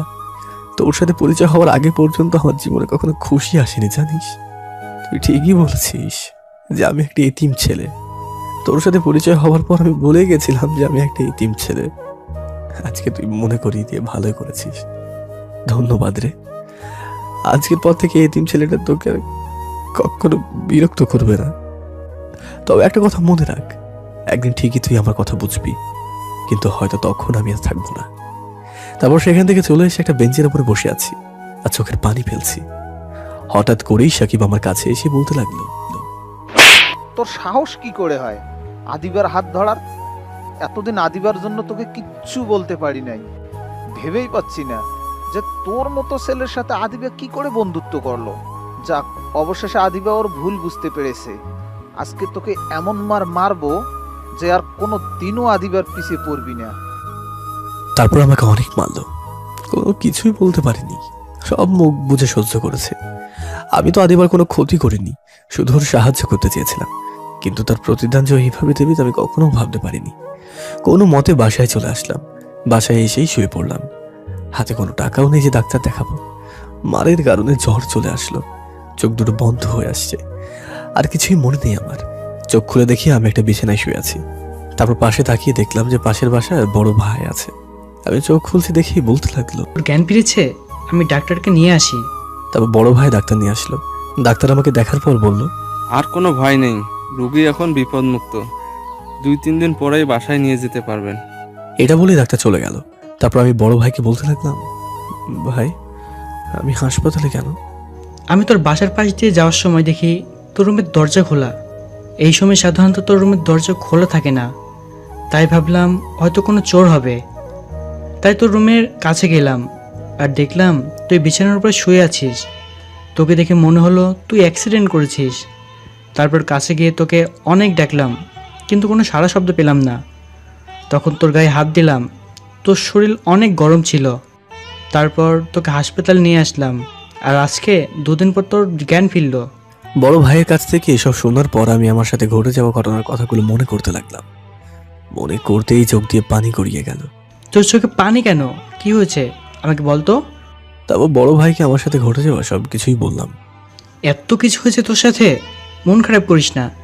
দেখবি একদিন ঠিকই আদিবা তোর ভুল বুঝতে পারবে, আর সেদিন এসে ও তোর কাছে মাপ চাইবে। হয়তো সেই দিন আমি আর থাকবো না। ধুর, যত সব বাজে কথা। এখন একটু ঘুমা, তোর শরীর খুবই দুর্বল। আমি একটু বাসা থেকে আসি। আচ্ছা ভাই। তারপর শুয়ে শুয়ে ভাবতে থাকলাম যে মানুষ বড়ই অদ্ভুত। একসময় আদিবা আমাকে বলেছিল আমি যেন আর কোনোদিন নিজেকে এতিম না বলি, কিন্তু সেই আদিবাই আমাকে এতিম বলে অপমান করলো। কখন যে ঘুমিয়ে পড়লাম নিজেও জানি না। কিছুক্ষণ পর ঘুমটা ভাঙলো, দেখলাম বড় ভাই আমার পাশে। যাকে আমার সবকিছু ভেবেছিলাম তার জন্যই আজকে আমার এই অবস্থা। অথচ আপনি আমার রক্তের কেউ নন, তারপরও আমার জন্য এত কিছু করেছেন। আমি আপনার এই ঋণ যে কিভাবে শোধ করবো জানি না। অনেক বেশি কথা বলিস তুই। তোকে বলেছি ঋণ শোধ করতে। আমি তোর ঋণ কীভাবে শোধ করব জানি না। তুই ওই দিন যদি আমার বোনকে রক্ত না দিতি তাহলে হয়তো তাকে বাঁচানো যেত না। তাছাড়া তোর মতো ছেলে আমি খুবই কমই দেখেছি। তোর জায়গায় যদি অন্য কোনো ছেলে থাকতো তাহলে হয়তো খারাপ পথে যেত, কিন্তু তুই ঠিক তার উল্টো। আমার বিশ্বাস একদিন তুই অনেক বড় হবি। 2 দিন হাসপাতাল থাকার পর আজকে রিলিজ দিল। এই 2 দিন বড় ভাই প্রায় সব সময় আমার পাশে ছিল। হাসপাতাল থেকে রিলিজ পেয়ে বাসায় চলে আসলাম। এখন অনেকটাই সুস্থ। বাসায় আসার পর রেস্ট নিয়ে হোটেলে গেলাম। অনেকদিন হোটেলে যাই না, ম্যানেজার যে কি বলবে। হোটেলে যাওয়ার পর আমাকে দেখেই ম্যানেজার বলল, তুমি এখানে কেন? স্যার আমি খুবই দুঃখিত এতদিন না আসার জন্য। আসলে আর কিছু বলতে হবে না। আমি কি তোমার কাছে কিছু জানতে চেয়েছি? এতদিন আসো নাই ভালো কথা, আর আসতে হবে না। এই নাও তোমার পাওনা টাকা, আর এখান থেকে বিদায় হও। স্যার দয়া করে আমার সাথে এমনটা করবেন না। এই চাকরিটা আমার খুবই প্রয়োজন। দয়া করে আমাকে চাকরি থেকে বহিষ্কার করবেন না প্লিজ। আপনি আমার কথাটা তো একবার শুনুন। আপনার যা সিদ্ধান্ত নেওয়া তারপর নেবেন। তোমার কোনো কথা আমি শুনতে চাই না। তুমি যদি আর এক মুহূর্ত এখানে দাঁড়াও তাহলে আমি দারুণকে ডাকতে বাধ্য হব। না স্যার, আর তার দরকার হবে না, আমি চলে যাচ্ছি। তারপর সেখান থেকে চলে আসলাম। রাস্তা দিয়ে হাঁটছি আর ভাবছি, অবহেলিত জীবনটা এত কম সময় ইতি ঘটবে তা ভাবতেও পারিনি। জীবন সংগ্রামে বাঁচতে অনেক যুদ্ধ করেছি। আমি যত উপরে উঠছি মানুষ আমাকে তত নিচের দিকে টেনে নিচ্ছে। জীবনে কখনো কারো ভালোবাসা পাইনি, প্রথমবার কেউ একজন আমার সঙ্গ দিয়েছিল, কিন্তু শেষ পর্যন্ত সেও আমাকে ছেড়ে চলে গেছে। আদিবা ঠিকই বলেছে, আমার হয়তো জন্মেরই ঠিক নেই। তাই তো হয়তো আমি জানি না যে কে আমার বাবা মা। আজকে যদি এই রাস্তায় আমার মৃত্যু হয়, তাহলে হয়তো আমার লাশটাও তখন হবে না। এই দুনিয়াটা বড়ই অদ্ভুত। যে যুদ্ধ করতে চায় তাকে আরো যুদ্ধ করতে হয়। তবে একটা ইচ্ছা মনে হয় অপূর্ণই থেকে যাবে। যদি আমার পরিচয়টা একবারও জানতে পারতাম, তাহলে আর কোনো কষ্টই থাকতো না। তাহলে কেউই আর বলতে পারতো না যে আমার জন্মের ঠিক নেই। শেষবারের মতোই পৃথিবীটাকে দেখে নিচ্ছি, আত্মহত্যা করতে যাব। তখনই শুনতে পেলাম, এই আপনাকে বলেছি না আর বিরক্ত করবেন না, বারবার এসে একই কথা কেন জিজ্ঞেস করছেন? বারবার জিজ্ঞেস করলে কি জামাটার দাম কমে যাবে? যেটা কিনতে পারবেন না সেটা নিয়ে পড়ে আছেন কেন? কোথা থেকে যে আসে এইসব রাস্তার মহিলা? আমি পাশের দোকানের দিকে তাকিয়ে দেখলাম দোকানদার একটা মহিলাকে এই কথাগুলো বলছে। আমি দোকানদারকে গিয়ে জিজ্ঞাসা করলাম, কি হয়েছে? দেখেন ভাই, এই জামাটার দাম 800 টাকা, আর মহিলা বারবার এসে বলছে তাকে 400 টাকা দিতে। আপনি বলেন ভাই, 800 টাকার জামা 400 টাকায় কিভাবে দিব? তারপর আমি সেই মহিলাকে জিজ্ঞাসা করলাম, আপনি এই জামাটা দিয়ে কি করবেন? বাবা, এই জামাটা আমার মেয়ের জন্য কিনতে চেয়েছিলাম। আমার মেয়েটা ক্লাস 8-এ পড়ে। অনেক কষ্ট করে মানুষের বাসায় কাজ করেও লেখাপড়া করাই। আমার মেয়েটা আজকে 3 দিন ধরে অসুস্থ। টাকার অভাবে ডাক্তার দেখাইতে পারি নাই। আজকে মেয়েটা আমার কাছে একটা নতুন জামা চেয়েছে। কোনো দিনও ওকে নতুন জামা কিনে দিতে পারি নাই। ও খুবই অসুস্থ। হয়তো চিকিৎসার অভাবে আর বেশি দিন ওকে বাঁচাতে পারবো না। তাই ওর এই ইচ্ছাটা পূরণ করতে চেয়েছিলাম। আমি সকাল থেকে ভিক্ষা করে এই 400 টাকা পেয়েছি। এগুলো বলেই কান্নায় ভেঙে পড়লেন উনি। ওনার কথা শুনে আমারও চোখ দিয়ে পানি গড়িয়ে পড়ল। তারপর নিজের টাকা দিয়ে জামাটা কিনে মহিলাকে বললাম, এই নিন, আর চলেন, আপনার মেয়েকে হাসপাতালে নিয়ে যেতে হবে। তুমি কেন নিজের টাকা দিয়ে জামা কিনছো? আর আমার মেয়েকে ডাক্তারও দেখাবা? এই দুনিয়ায় আমার কেউ নেই, জানি না কে আমার মা বাবা। আমি একটু আগে আত্মহত্যা করতাম, কিন্তু আল্লাহ তাআলা আমাকে তা করতে দেয়নি। হয়তো উনি আমাকে একটা পরিবার দিতে চেয়েছিলেন। এখন আমি বাঁচবো আমার মা আর বোনের জন্য। আপনি আজ থেকে আমার মা, আর আপনার মেয়ে আমার বোন। কিন্তু বাবা, তুমি কেন আত্মহত্যা করতে গেলে? তারপর তাকে আমার সাথে ঘটে যাওয়া জীবনের সবকিছুই বললাম। তারপর তার বাসায় গেলাম, তার মেয়েকে ডাক্তারের কাছে নিয়ে গেলাম। 3 দিন পর আজকে সুস্থ হলো। আমাকে দেখেই বলতে লাগলো, মা, উনি কে? আজ থেকে আমি তোমার বড় ভাই। তারপর মা জান্নাতকে সবকিছু খুলে বলল। জানো ভাইয়া, কেউ আমার সাথে ভালো ব্যবহার করি না। স্কুলে আমার সাথে সবাই খারাপ ব্যবহার করি। তখন ভাবতাম যদি আমার একটা বড় ভাই থাকতো তাহলে কেউ আমার সাথে খারাপ ব্যবহার করতো না। আমি জান্নাতকে জড়িয়ে ধরে বললাম, এখন থেকে কেউ তোর সাথে খারাপ ব্যবহার করতে পারবে না, কারণ এখন তোর বড় ভাই আছে। জান্নাত আমাকে জড়িয়ে ধরে কাঁদতে লাগলো। জান্নাত সুস্থ হলে ওকে আর মাকে নিয়ে হাসপাতাল থেকে বাসায় চলে গেলাম। আল্লাহ যা করেন তার ভালোর জন্যই করেন। হয়তো তিনি আমাকে একটা পরিবার দিতে চেয়েছিলেন, তাই হয়তো আমাকে জীবিত রেখেছেন। কিন্তু আরেকটা জিনিস ভেবে খুবই চিন্তা হলো, সেটা হলো কিভাবে পরিবারের খরচ চালাবো। বাসার সামনে বসে এগুলোই ভাবছি, তখনই বড় ভাই বলল, রবি, তোর বাসায় এরা কারা? বড় ভাইকে সবকিছুই খুলে বললাম। ভালো হয়েছে, তুই একটা পরিবার পেলি। তা তোকে এত চিন্তিত লাগছে কেন? হাসপাতালে থাকার কারণে তো হোটেলেও যেতে পারিনি, তাই চাকরিটা চলে গেছে। এখন ভাবছি কিভাবে খরচ চালাবো। এত ভাবতে হবে না, তোর তো হোটেলে কাজ করার অভিজ্ঞতা আছে। আমি তোকে অন্য একটা হোটেলে কাজ দিয়ে দিব। আপনাকে অনেক অনেক ধন্যবাদ ভাইয়া। আপনার এই ঋণগুলো আমি হয়তো কোনো দিনই শোধ করতে পারবো না। আপনি না থাকলে হয়তো আমি এতদিন বেঁচেই থাকতে পারতাম না। আর কখনোই কথা বলবি না। আর সন্ধ্যার সময় তৈরি থাকিস, তোকে নিয়ে সেই কাজের জন্য যাব। আচ্ছা ভাই। তারপর বাসায় গিয়ে ফ্রেশ হয়ে কিছু খেয়ে জান্নাতকে নিয়ে বাসার কাছে একটা স্কুলে গেলাম। ওকে সেখানে ভর্তি করিয়ে দিলাম। দুপুরে বাসায় এসে ফ্রেশ হয়ে সবাই মিলে খেতে বসলাম। খাওয়া দাওয়ার পর একটু ঘুমালাম। সন্ধ্যায় বড় ভাইয়ের সাথে তার পরিচিত একটা হোটেলে গেলাম। বড় ভাই হোটেল ম্যানেজারের সাথে কথা বলছেন। কিছুক্ষণ পর আমাকে ডাকলো। আমাকে জিজ্ঞেস করলো যে আমি কোন সময় থেকে কাজ করতে পারবো। আগের হোটেল যেই সময় করতাম ওই সময়ের কথাই বললাম। তারা কালকে থেকে কাজে যোগ দিতে বললো। তারপর সেখান থেকে বাসায় চলে আসলাম। রাতে শুয়ে শুয়ে ভাবছি সব কিছু যে এত সহজে হয়ে যাবে তা ভাবতেই পারিনি। বড় ভাই আমার জন্য যা করেছে হয়তো আপন জনরাও তা করতো না। উনি খুবই ভালো একজন মনের মানুষ। এতদিন ভাবতাম এই দুনিয়ায় আমি একা, কিন্তু এখন আমি খুবই খুশি, কারণ আমার কাছে মা আছে, জান্নাতের মতো একটা বোন আছে। এখন থেকে নিজেকে কখনোই একা মনে হবে না। শুধু একটা জিনিস অপূর্ণ থেকে গেল, আর সেটা হচ্ছে আদিবা। আমি তো ওর ভালোই চেয়েছিলাম, কিন্তু ও আমাকে ভুল বুঝলো, আমাকে অনেক অপমান করলো। যেদিন রাব্বি সত্যিটাও জানতে পারবে সেদিন হয়তো ওরা আমাকে মনে পড়বে। হয়তো ওর সাথে বন্ধুত্ব করাই আমার উচিত হয়নি। যদি ওর সাথে বন্ধুত্ব না করতাম তাহলে হয়তো মায়ায় পড়তাম না, আর এখন কষ্টও পেতাম না। আমার ভালোবাসাটা শুধুই একতরফা, কারণ এই ভালোবাসা হয়তো কখনো পূর্ণতা পাবে না। এসব ভাবতে ভাবতে ঘুমিয়ে পড়লাম। সকালে ঘুম থেকে উঠে ফ্রেশ হয়ে কিছু খেয়ে জান্নাতকে নিয়ে স্কুলে গেলাম। ওকে স্কুলে রেখে আমি কলেজে গেলাম। অনেকদিন পর কলেজে যাচ্ছি। কলেজে যাওয়ার পর একটা বেঞ্চের উপরে একা একা বসে আছি, কারণ এখনো ক্লাসের সময় হয়নি। আগে হলে আমার সাথে আদিবা বসে থাকতো, কিন্তু এখন এটা সম্ভব নয়। দূর থেকে দেখলাম আদিবার বন্ধুদের সাথে কথা বলছে। আদিবা আমাকে দেখেনি, কারণ আমি এমনভাবে আছি যাতে আদিবার চোখ আমার উপরে না পড়ে। ও আমাকে বলেছিল আমার মুখ যাতে ওকে আর দেখতে না হয়, তাই যতটা সম্ভব ওর থেকে দূরে দূরে থাকতে হবে। একটু আগে ভুলবশত ওর দিকে চোখ পড়েছে, না আর কখনো বেহায়ার মতো ওর দিকে তাকানো যাবে না। এসবই ভাবছি, তখনই পিছন থেকে কে যেন বলে উঠল। পিছনে তাকিয়ে দেখলাম সাকিব আমাকে বলছে। আমি তো ইচ্ছে করে তাকাইনি, হঠাৎ করে চোখ পড়ে গেছে। এতদিন আদিবার জন্য তোকে কিছুই বলতে পারি নাই। ওর সাথে থেকে তো খুবই ভাব নিতি, তাই এখন কোথায় গেল তোর সেই ভাব? আমি কিছু বললাম না, মাথাটা নিচু করে আছি। কিরে কথা বলছিস না কেন? ক্লাসের সময় হয়ে গেছে, আমি যাই। আরে দাঁড়া, এত তাড়া কিসের? তার আগে আমাদের একটা কাজ করে দিয়ে যা। কি কাজ? আমাদের জন্য সিগারেট নিয়ে আয়। সরি, আমি আনতে পারবো না, অন্য কিছু করতে বলে। তুই পারবি না? তোর বাপ পারবে। ওই দিনের মারের কথা এত তাড়াতাড়ি ভুলে গেলি? তুই যদি সিগারেট আনতে না যাস তাহলে তোর এমন অবস্থা করব না, তা তুই ভাবতেও পারবি না।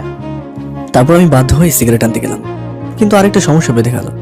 সেটা হলো সিগারেট আনতে গেলে আদিবাদের সামনে দিয়ে যেতে হবে, তাই বাধ্য হয়ে নিচের দিকে তাকিয়ে হেঁটে গেলাম যাতে আদিবাকে না দেখতে হয়। তারপর সিগারেট নিয়ে সাকিবের কাছে দিয়ে আমি ক্লাসে চলে গেলাম।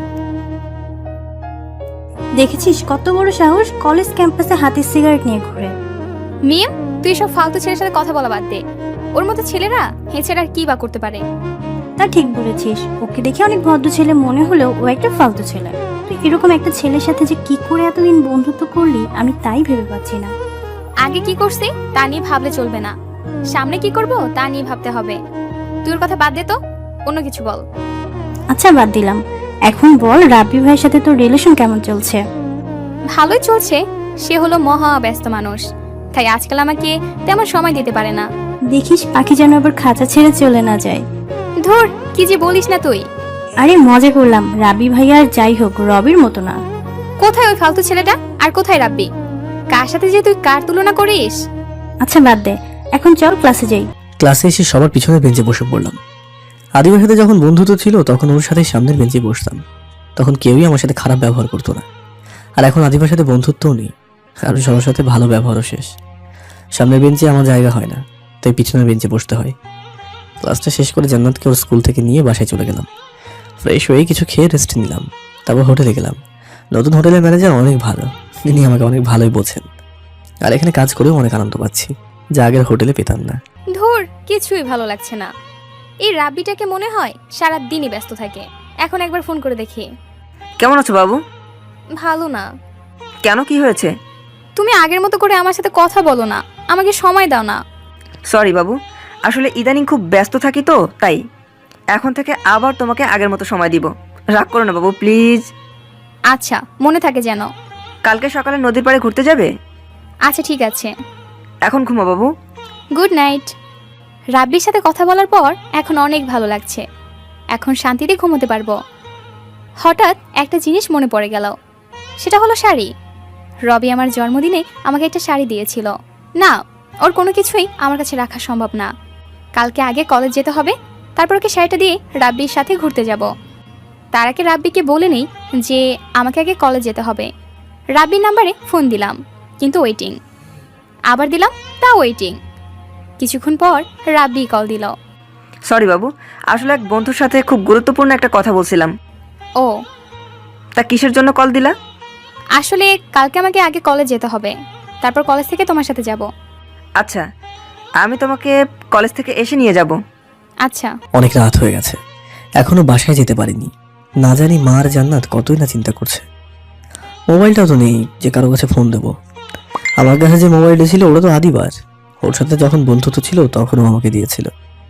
আর এখন তো বন্ধুত্ব নেই, তাই এখন আর ব্যবহার করি না। প্যাকেটে ভরে যত্ন সহকারে রেখে দিয়েছি। ওকে দিয়েই দিতাম, কিন্তু ও তো আমাকে ওর সামনে যেতে নিষেধ করেছে, তাই আর দেওয়া হয়নি। কোনো একদিন সময় সুযোগ পেলে অবশ্যই দিয়ে দেবো। বাসায় চলে আসলাম। আসার পরই মা বলল, আজকে এত দেরি হলো কেন বাবা? আসলে আজকে একটু হোটেলের কাজের চাপ অনেক বেশি ছিল, তাই আসতে একটু দেরি হয়ে গেছে। তা তোমরা খেয়েছো? তোকে ছাড়া কি করে খাই বাবা? জান্নাত তো খায়নি? না। মা, শুধু শুধু এত রাত পর্যন্ত না খেয়ে থাকলে কেন? তোমাদের কত কষ্ট হয়েছে। তুমি অসুস্থ মানুষ, জান্নাত তো ছোট মানুষ, আর কখনো কিন্তু এমনটা করবে না। তুমি যত যাই বলো না কেন ভাইয়া, আমরা তোমাকে ছাড়া কখনো খাবো না। হয়েছে, আপনাকে আর পাকনামি করতে হবে না। এখন সবাই মিলে ভাত খাবো, ঠিক আছে? খেয়ে দিয়ে শুয়ে পড়লাম। সকালে ঘুম থেকে উঠে ফ্রেশ হয়ে কিছু খেয়ে জান্নাতকে নিয়ে বেরিয়ে পড়লাম। ও, একটা জিনিসই তো নেওয়া হয়নি। তাড়াতাড়ি করে মোবাইলটা ব্যাগের ভেতরে ভরে দিলাম। প্রতিদিনই মোবাইলটা নিয়ে যাই, যখনই সুযোগ পাবো তখনই দিয়ে দেবো। তারপর জান্নাতকে ওর স্কুলে নামিয়ে দিয়ে আমি কলেজে চলে আসলাম। একটা বেঞ্চের উপরে বসে আছি, হঠাৎ পিছন থেকে আদিবার কণ্ঠের মতো কিছু শুনতে পেলাম। তাকিয়ে দেখলাম আদিবা আমাকে ডাকছে, আর ওর হাতে একটা প্যাকেটটা আমার হাতে দিয়ে বলতে লাগলো, এটা তোর দেওয়া সেই শাড়িটা। আমি চাই না তোর কিছু আমার কাছে থাকুক। এতদিন মনে ছিল না, তাই দিতে পারিনি। তারপর আমিও ব্যাগ থেকে মোবাইলটা বের করে ওকে দিয়ে দিলাম। আমার মতো রাস্তার ছেলের হাতে এটা শোভা পায় না। আপনার মোবাইল আপনার কাছে রাখুন। আপনার সামনে যেতে নিষেধ করেছিলেন, তাই এতদিন দেওয়া হয়নি। ভালো করেছিস দিয়েছিস, সব জিনিস সবার জন্য না। এই বলে আদিবা চলে গেল। রাব্বিকে ফোন দিয়ে আসতে বললাম। ও আসার পর নদীর পাড়ে ঘুরতে গেলাম। নদীর পাশেই একটা পার্ক আছে, খুবই সুন্দর। পার্কের একটা বেঞ্চের উপর বসে দুজনে গল্প করছে। তারপর রাব্বি বলল, আচ্ছা বাবু, তুমি আমাকে ভালোবাসো তো? এটা কি ধরনের প্রশ্ন রাব্বি? আরে রাগ করো না, আমি তো শুধু এমনিতে জিজ্ঞাসা করলাম। আমি যদি কিছু বলি তুমি রাগ করবে না তো? রাগ কেন করব? আচ্ছা, আমি যদি তোমার কাছে কিছু চাই তুমি দিবা? দেওয়ার চেষ্টা করব, বলো কি চাই। আমি তোমার সাথে রুম ডেট করতে চাই আদিবা। কি বলছো তুমি এসব? তোমার মাথা ঠিক আছে তো? তুমি এভাবে রিয়াক্ট করতেছো কেন? এটা তো আজকালকার যুগে কমন ব্যাপার, এটা সবাই করে। সবাই করে তার মানে এটা নয় যে আমাদেরও করতে হবে। আর বিয়ের আগে আমি কখনোই এসব করতে পারবো না। বিয়ে তো আমরা করবই, তাহলে করলে সমস্যা কি? আমরা বিয়ে করব, এখনো করিনি। দেখো আদিবা, আমার সব বন্ধুরাই রিলেশন করে, আর ওরা ওদের গার্লফ্রেন্ডের সাথে রুম ডেটও করছে। আর এটা সবাই করে, আজকালকার রিলেশন এমন। তার মানে তুমি আমার সাথে রুম ডেট করে তোমার বন্ধুদের এটা বোঝাতে চাও তুমি আমার সাথে রুম ডেট করছো? আর আজকালকার রিলেশন কেমন তা জানার প্রয়োজন বোধ আমি করছি না। আমি সেটা বুঝতে চাইনি, আমি তো শুধু তোমাকে এটা বোঝাইতে চাইছি যে এরকমটা এখন সচরাচর হয়ে থাকে। আমি এটা ভেবে পাচ্ছি না যে তুমি এরকম নিচু চিন্তা ভাবনা কিভাবে করতে পারো। আমি এই বিষয়ে তোমার সাথে আর কোনো কথা বলতে চাই না। আমি চললাম। রাগ করে সেখান থেকে চলে আসলাম। এতটা রাগ হয়েছে রাব্বির উপর বলার মতো না। ও কি করে আমায় এমন প্রস্তাব দিতে পারে আমি সেটাই ভেবে পাচ্ছি না। বাসায় চলে আসলাম, কিছুই ভালো লাগছে না। দুপুরে না খেয়ে শুয়ে বললাম। বিকেলে মিম ফোন দিল। আজকে কলেজে আসলি না কেন? রাব্বির সাথে ঘুরতে গেছিলাম। তোর কণ্ঠ এমন লাগছে কেন? রাব্বি ভাইয়ের সাথে কিছু হয়েছে? না, ভালো লাগছে না, পরে কথা বলবো। আচ্ছা, আমি তোর বাসায় আসছি। ফোনে কথা বলতেও ভালো লাগছিল না। পার্কে থেকে আসার পর রাব্বি আমাকে অনেক কল মেসেজ দিয়েছিল, কিন্তু আমি রাগের কারণে রিপ্লাই দেই নাই। কিছুক্ষণ পর মিম আসলো, ওর সাথে ছাদে গেলাম। এখন আমাকে বলতো তোর কি হয়েছে? আন্টির কাছে শুনলাম এখনো পর্যন্ত নাকি কিছু খাসনি। রাবের উপর রাগ করেছে। কেন, কি হয়েছিল? ও আজকে পার্কে আমাকে রুম ডেট করার অফার করেছিল। কি? তা তুই কি বললি? ওর সাথে ঝগড়া করে চলে এসেছি। তা এর সাথে ভাত না খাওয়ার কি সম্পর্ক? আমার কিছুই ভালো লাগছিল না। আমি ভেবেই পাচ্ছি না ও এরকমটা কি করে করতে পারে। আমিও ভেবে পাচ্ছি না যে রাব্বি ভাই এটা কি করে বলতে পারলো। আপাতত এসব চিন্তা মাথা থেকে বাদ দে। তারপর মিমের সাথে আমিও কিছুক্ষণ কথা বললাম। হোটেলে এসে কাজ করছিলাম, হঠাৎই শুনতে পেলাম, আমি তোমাকে সহ্য করতে পারছি না, আমাদের উচিত আলাদা হয়ে যাওয়া। আমিও ওটাই চাই, তোমার মতো মেয়ের সাথে রিলেশন চালিয়ে যাওয়া সম্ভব নয়। এখন তো সব দোষ আমার, তুমি তো ধোয়া তুলসী পাতা, সব সমস্যার মূলে তুমি। সব দোষ আমার উপর চাপিয়ে দিয়ে নিজে সাধু সেজেছো। তুমি তোমার ছেলে বন্ধুদের সাথে এত মেলামেশা না করলে আর সমস্যা হতো না। ওরা শুধুই আমার বন্ধু, এর থেকে বেশি কিচ্ছু না। আর তুমি একটু আমাকে বলবে যে তুমি কোন দিন আমার সাথে দেখা করতে ঠিক সময় এসেছো? রাতে ফোন দিলে তোমার মোবাইল ওয়েটিং, এমনকি আজকেও আমার এখানে এসে তোমার জন্য ওয়েট করতে হয়েছে। আমি আমার ফ্রেন্ডদের সাথে কথা বলি, আর আমার একটু ঘুমের সমস্যা, তাই ঠিক টাইমে আসতে পারি না। আর তোমার সাথে রিলেশন হওয়ার পর আমার জীবন থেকে স্বাধীনতা চলে গেছে। আমি কখন কি করব না করব সব তুমি ঠিক করে দাও, কখন খাবো তাও তুমি ঠিক করে দাও, এমনকি কি শার্ট পরবো প্যান্ট পরবো তাও তুমি ঠিক করে দাও। নিজেকে মনে হয় যেন আমি বাচ্চা। আমি তোমাকে ভালোবাসি তাই এটা করি, আর তোমার সাথে রিলেশন চালিয়ে যাওয়া আমার পক্ষে অসম্ভব। তাই আমাদের উচিত হবে আলাদা হয়ে যাওয়া। আমিও তাই চাই। এতক্ষণ দাঁড়িয়ে দাঁড়িয়ে তাদের সব কথা শুনলাম, ভাইয়া যদি কিছু মনে না করেন আমি কি আপনাদের মাঝে কিছু বলতে পারি? বলুন। আচ্ছা, আপনারা দুজন কি একে অপরকে ভালোবাসতেন? অবশ্যই বাসতাম। আমার মনে হয় আপনাদের কারোর মধ্যে প্রকৃত ভালোবাসা ছিল না। আপনার এরকম কেন মনে হলো? দেখুন, ভালোবাসার মানে পাওয়া না, ভালোবাসার মানে হলো একে অপরকে স্যাক্রিফাইস করা। কিন্তু আপনারা দুজনে কেবল নিজেদের দিকটাই ভেবেছেন। আপনি ভেবেছেন আপনার বয়ফ্রেন্ড আপনার কথা মতো চলুক, আর আপনি ভেবেছেন আপনার গার্লফ্রেন্ড আপনার সব কথা মেনে চলুক। কিন্তু কখনো কি দুজনে একে অপরের ইচ্ছা অনিচ্ছা জানতে চেয়েছেন? একজন আর একজনকে বুঝতে চেষ্টা করেছেন কি কখনো? না, আপনারা করেননি। আশা করি আপনারা বুঝতে পেরেছেন একজন আর একজনকে কতটা স্যাক্রিফাইস করলেন, তার মাধ্যমেই ভালোবাসাটা ফুটে ওঠে। সত্যি ভাইয়া, আপনি আমাদের চোখ খুলে দিলেন। আমরা কখনো এভাবে ভেবে দেখিনি। এখন থেকে আমরা একজন আরেকজনের ইচ্ছাকে গুরুত্ব দেব। নিজেদের ভুলগুলি শুধরে নিয়ে নতুনভাবে শুরু করব। শুভকামনা আপনাদের জন্য। আচ্ছা ভাইয়া, আপনি যদি কিছু মনে না করেন আপনাকে কিছু জিজ্ঞেস করতে পারি? মনে করার কি আছে, করুন না। আপনার গার্লফ্রেন্ড আছে? না, একজনকে ভালোবাসতাম কিন্তু সেটা একতরফা। সে অন্য কাউকে ভালোবাসে এখন। একটা কথা জোর দিয়ে বলতে পারি, ওই মেয়ে জীবনে অনেক বড় ভুল করলো। হয়তো এর জন্য সে সারা জীবন পস্তাবে। কিন্তু আমি তা চাই না। সত্যি ভাইয়া, আপনার মতো মানুষ হয় না। চলি ভাইয়া, ভালো থাকবেন আর আমাদের জন্য দোয়া করবেন। তারপর তারা চলে গেল। খুবই খুশি যে দুটো ভাঙা হৃদয়কে মিলিয়ে দিতে পারলাম। রাতে শুয়ে আছি, রাব্বি অনেকগুলো কল দিল, কিন্তু আমি ধরলাম না। তারপর মেসেজ দিল। শেষবারের মতো কলটা ধরো প্লিজ। বলো। আমি খুবই দুঃখিত আদিবা, আমার তোমাকে তখন তা বলা উচিত হয়নি। দয়া করে আমাকে মাফ করে দাও, আমি খুবই লজ্জিত। জানো, তোমার উপরে আমি ভীষণ রাগ করেছি তখন। আমি তোমাকে অনেক ভালোবাসি রাব্বি, চলো না আমরা বিয়ে করে ফেলি। আমার বাবা মা অবশ্যই মেনে নেবেন, তাদের কাছে আমার সখী সব। শান্ত হও আদিবা, আমি তোমাকে কিছু বলতে চাই। বলো। এত কথা ফোনে বলা যাবে না, কালকে তুমি আমার সাথে দেখা করো নদীর পাড়ে। আচ্ছা ঠিক আছে। ওকে, গুড নাইট। Good night. রাতে শুয়ে আছি, তখন রেস্টুরেন্টের মেয়েটার কথা মনে পড়ে গেল। মেয়েটা আদিবাকে নিয়ে যা বলেছিল হয়তো তা কখনোই সত্যি হবে না, কারণ আদিবা আমাকে কোনো দিনও ভালোবাসবে না। ও রব্বিকে অনেক অনেক ভালোবাসে। জানি না রব্বি ওকে ভালোবাসে কিনা, কিন্তু আমি চাই আদিবা সুখে থাকুক, ওকে ভুলে যেতে চাই। কারণ ওর সাথে যখন আমার পরিচয় হয়েছিল তখন আমার কেউই ছিল না, কিন্তু এখন আমার একটা পরিবার রয়েছে, আমাকে তাদের দেখভাল করতে হবে। শুধু শুধু ওর কথা ভেবে বসে থাকলে চলবে না। এসব ভাবতে ভাবতে ঘুমিয়ে পড়লাম। সকালে ঘুম থেকে উঠে ফ্রেশ হতে গেলাম, তারপর রাব্বিকে ফোন দিয়ে বেরিয়ে পড়লাম। পার্কে গিয়ে রাব্বির জন্য অপেক্ষা করতেছে।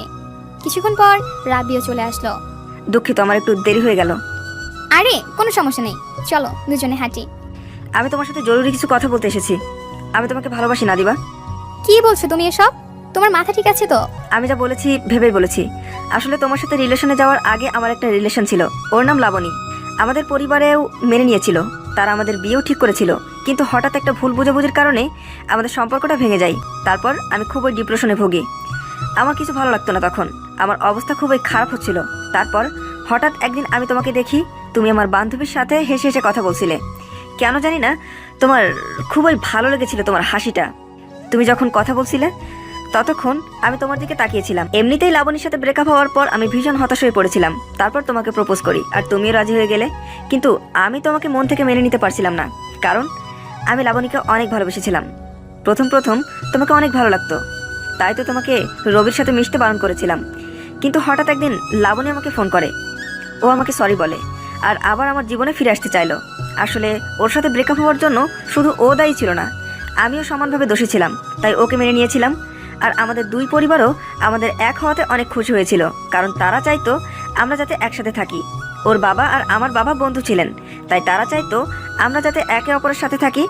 আর ওই দিন রেস্টুরেন্টে আমি লাবণীর সাথে কথা বলছিলাম।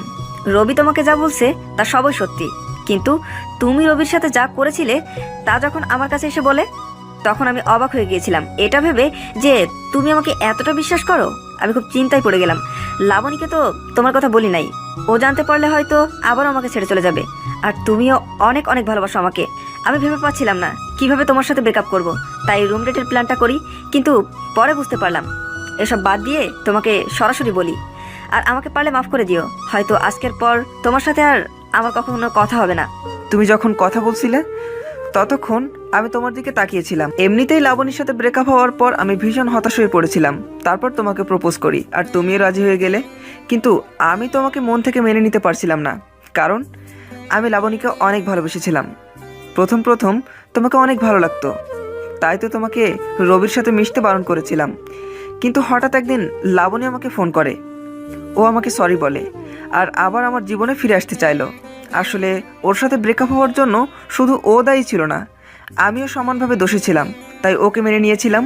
আর আমাদের দুই পরিবারও আমাদের এক হওয়াতে অনেক খুশি হয়েছিল, কারণ তারা চাইতো আমরা যাতে একসাথে থাকি। ওর বাবা আর আমার বাবা বন্ধু ছিলেন, তাই তারা চাইতো আমরা যাতে একে অপরের সাথে থাকি। আর ওই দিন রেস্টুরেন্টে আমি লাবণীর সাথে কথা বলছিলাম। রবি তোমাকে যা বলছে তা সবই সত্যি, কিন্তু তুমি রবির সাথে যা করেছিলে তা যখন আমার কাছে এসে বলে, তখন আমি অবাক হয়ে গিয়েছিলাম এটা ভেবে যে তুমি আমাকে এতটা বিশ্বাস করো। আমি খুব চিন্তায় পড়ে গেলাম। লাবণীকে তো তোমার কথা বলি নাই, ও জানতে পারলে হয়তো আবারও আমাকে ছেড়ে চলে যাবে। আর তুমিও অনেক অনেক ভালোবাসো আমাকে। আমি ভেবে পাচ্ছিলাম না কিভাবে তোমার সাথে ব্রেকআপ করব, তাই রুম ডেটের প্ল্যানটা করি। কিন্তু পরে বুঝতে পারলাম এসব বাদ দিয়ে তোমাকে সরাসরি বলি। আর আমাকে পারলে মাফ করে দিও। হয়তো আজকের পর তোমার সাথে আর আমার কখনো কথা হবে না। কি পেয়েছো আমাকে? খেলার পুতুল? যখন যা মন চাইবে তখন তাই করবে। আমার লাইফের ফার্স্ট ক্রাশ ছিলে তুমি। তুমি আমাকে প্রপোজ করার আগে থেকে আমি তোমাকে দেখেছি, তাই তো তোমার প্রপোজে রাজি হয়ে গেলাম। অনেক বিশ্বাস করতাম তোমাকে, আর তুমি আমাকে এভাবে ধোকা দিলে। আমাকে আরো আগে বলতে পারতে, তা না করে দিনের পর দিন আমাকে ধোকা দিয়ে গেছো। যখন রবির সাথে এত কিছু করলাম তখনও তো বলতে পারতে, কিন্তু তুমি বলনি। আমি ভীষণ চিন্তায় ছিলাম যে তুমি কিভাবে নিবে বিষয়টা, তা ভেবে আমি খুবই দুঃখিত। ওর হাতটা ধরে বললাম, তোর কোনো অধিকার নেই আমার হাত ধরার। তা এতই যখন লাবণীকে ভালোবাসতি, তাহলে আমার সাথে প্রেম করেছিলি কেন? তোদের মতো ছেলেরা প্রেমটাকে খুবই সস্তা ভাবিস, তাই না? এটা ভেবেই খুব কষ্ট হচ্ছে যে আমি একটা ধোকাবাজের উপরে ক্রাশ খেয়েছিলাম। চলে আসলাম পার্ক থেকে, খুবই কষ্ট লাগছে। ওই ধোকাবাজটার জন্য না, রবির জন্য। কোনোভাবে বাসায় চলে আসলাম। বাসায় এসেই দরজা বন্ধ করে শুয়ে শুয়ে কাঁদতে লাগলাম। রবির সাথে করা অন্যায়গুলো মনে হতে লাগলো। আমি ওকে বলেছিলাম জীবনে আর কখনো নিজেকে এতিম না বলতে, আর সেই আমি ওকে এতিম বলে অপমান করেছিলাম। আমি আসলে খুবই খারাপ মেয়ে, তাই তো ওর বাবা মার সম্পর্কে বাজে কথা বলেছিলাম। ও হয়তো আমাকে কোনো দিনও মাফ করবে না। নিজেকে খুবই নিকৃষ্ট মনে হচ্ছে। কাঁদতে কাঁদতেই শুয়ে পড়লাম। যখন ঘুম ভাঙলো দেখলাম বাবা মা আমার পাশে বসে আছে। ঘুম ভাঙতেই তারা বলল, তোর কি হয়েছিল মা? এভাবে দরজা বন্ধ করে ঘুমিয়ে পড়লি কেন? জানিস আমরা কত ভয় পেয়ে গেছিলাম, তারপর দরজা ভেঙে ভিতরে ঢুকে দেখি তুই ঘুমাচ্ছিস। শরীর অনেক ক্লান্ত লাগছিল, তাই ঘুমিয়ে পড়েছিলাম। দরজা ভুলে বন্ধ করেছিলাম মা। তা এখন কেমন লাগছে? ভালো। আচ্ছা, ফ্রেশ হয়ে খেতে আয়। হোটেলে কাজে যাওয়ার সময় বাসা থেকে শাড়ির প্যাকেটটা নিয়ে দিলাম, যেটা আমি আদিবাকে দিয়েছিলাম। শাড়িটা কোনো গরিব মহিলাকে দিয়ে দেবো। এটা আমার কাছে থাকলে আমি আদিবাকে কখনোই ভুলতে পারবো না, আর আমি আমার লক্ষ্যেও পৌঁছাতে পারবো না। বাসায় আসলে ওর কথা খালি মনে পড়ে। ঠিকভাবে লেখাপড়াও করতে পারছি না, হয়তো আদিবাকে কখনোই ভুলতে পারবো না। কিন্তু এই শাড়িটা আমার কাছে না থাকলে হয়তো বা ওকে কম মনে পড়বে। আর এই কলেজটাও পরিবর্তন করতে হবে। এই কলেজে পড়লে আদিবার সাথে প্রতিদিন দেখা হবে, তাহলে ওকে ভুলে থাকাটা অসম্ভব হয়ে যাবে। কালকেই কলেজে গিয়ে প্রিন্সিপালের কাছে কথা বলতে হবে। শাড়িটা একটা মহিলাকে দিয়ে দিলাম। তারপর আমি হোটেলে গেলাম। রাতে বাসায় এসে খেয়ে পড়তে বসলাম। পড়া শেষে ঘুমিয়ে পড়লাম। সকালে ঘুম থেকে উঠে ফ্রেশ হয়ে কিছুক্ষণ পড়তে বসলাম। তারপর কিছু খেয়ে দিয়ে জান্নাতকে নিয়ে বেরিয়ে পড়লাম। ওকে ওর স্কুলে দিয়ে আমি কলেজে চলে আসলাম। ক্লাসের অনেক আগেই চলে আসলাম প্রিন্সিপালের সাথে কথা বলবো বলে। তাকে অনেক করেই বললাম। তিনি বললেন কলেজ পরিবর্তন করতে 10,000 টাকা লাগবে। ক্যাম্পাসে একটা বেঞ্চের ওপরে বসে ভাবছি এত টাকা আমি কিভাবে জোগাড় করব। কিন্তু আমাকে আমার লক্ষ্যে তো পৌঁছাতে হলে এই টাকাটা আমাকে জোগাড় করতেই হবে, নয়তো এখানে থাকলে আমি আমার পড়ালেখায় মনোযোগ দিতে পারবো না। এসব ভাবছিলাম, তখনই বড় ভাইয়ের কথা মনে পড়ে গেল। হয়তো তিনি আমাকে এই বিপদে সাহায্য করতে পারেন। তারপর বড় ভাইয়ের কাছে চলে আসলাম। তাকে সব কিছুই বললাম। তার কাছ থেকে টাকা নিয়ে আবার কলেজে চলে আসলাম। প্রিন্সিপালের কাছে টাকা দিয়ে কলেজ পরিবর্তন করলাম। কলেজ ক্যাম্পাসে বসে আছি। আজকে কেন জানি ক্লাস করতে আর মন চাচ্ছে না। শেষবারের মতো কলেজটাকে দেখে নিলাম। হয়তো আর কখনো দেখাও হবে না। হঠাৎ আদিবার কণ্ঠের মতো কেউ আমার নাম ধরে পিছন থেকে ডাক দিল। পিছনে তাকিয়ে দেখলাম ওটা আদিবাই। আদিবাকে দেখা মাত্রই আমার চোখ নিচের দিকে নামিয়ে দিলাম। ও আমাকে নরম কণ্ঠে বলতে লাগলো, আমি যা করেছি তা ক্ষমার অযোগ্য। তোকে অনেক কষ্ট দিয়েছি, দয়া করে আমাকে মাফ করে দে। আরে আর কি করছেন? আপনি আমার কাছে কেন মাপ চাইবেন? দেখুন, আপনার সাথে যা হয়েছে তার সবই আমি ভুলে গেছি, আর আমি চাইবো আপনিও ভুলে যান। তার মানে তুই মাফ করবি না? এটা বলে ব্যাগ থেকে একটা চাকু বের করে বলতে লাগলো, হয় তুই আমাকে মাফ করবি, না হয় আমি নিজেই নিজের ক্ষতি করব। আর বললাম তো আমি মাফ করে দিয়েছি, আপনি চাকুটা ফেলে দিন তো। তুই এখনো আমাকে মাফ করিসনি, করলে আমাকে আপনি করে বলতে পারতি না? আচ্ছা বেশ, আমি তোকে মাফ করে দিয়েছি। তারপর আদিবা চাকুটা ফেলে দিল। আমি খুবই ভয় পেয়ে গেছিলাম, কারণ আমি জানি আদিবা খুবই জেদি। দুজনেই একটা বেঞ্চের ওপর বসে আছি, আগে যেভাবে থাকতাম ঠিক সেভাবে। অনেকক্ষণ দুজনে চুপচাপ বসেছিলাম। নীরবতা ভেঙে আদিবাই বলল, এখনো ভালোবাসিস আমাকে? না। কেন? আগে তো বাসতি।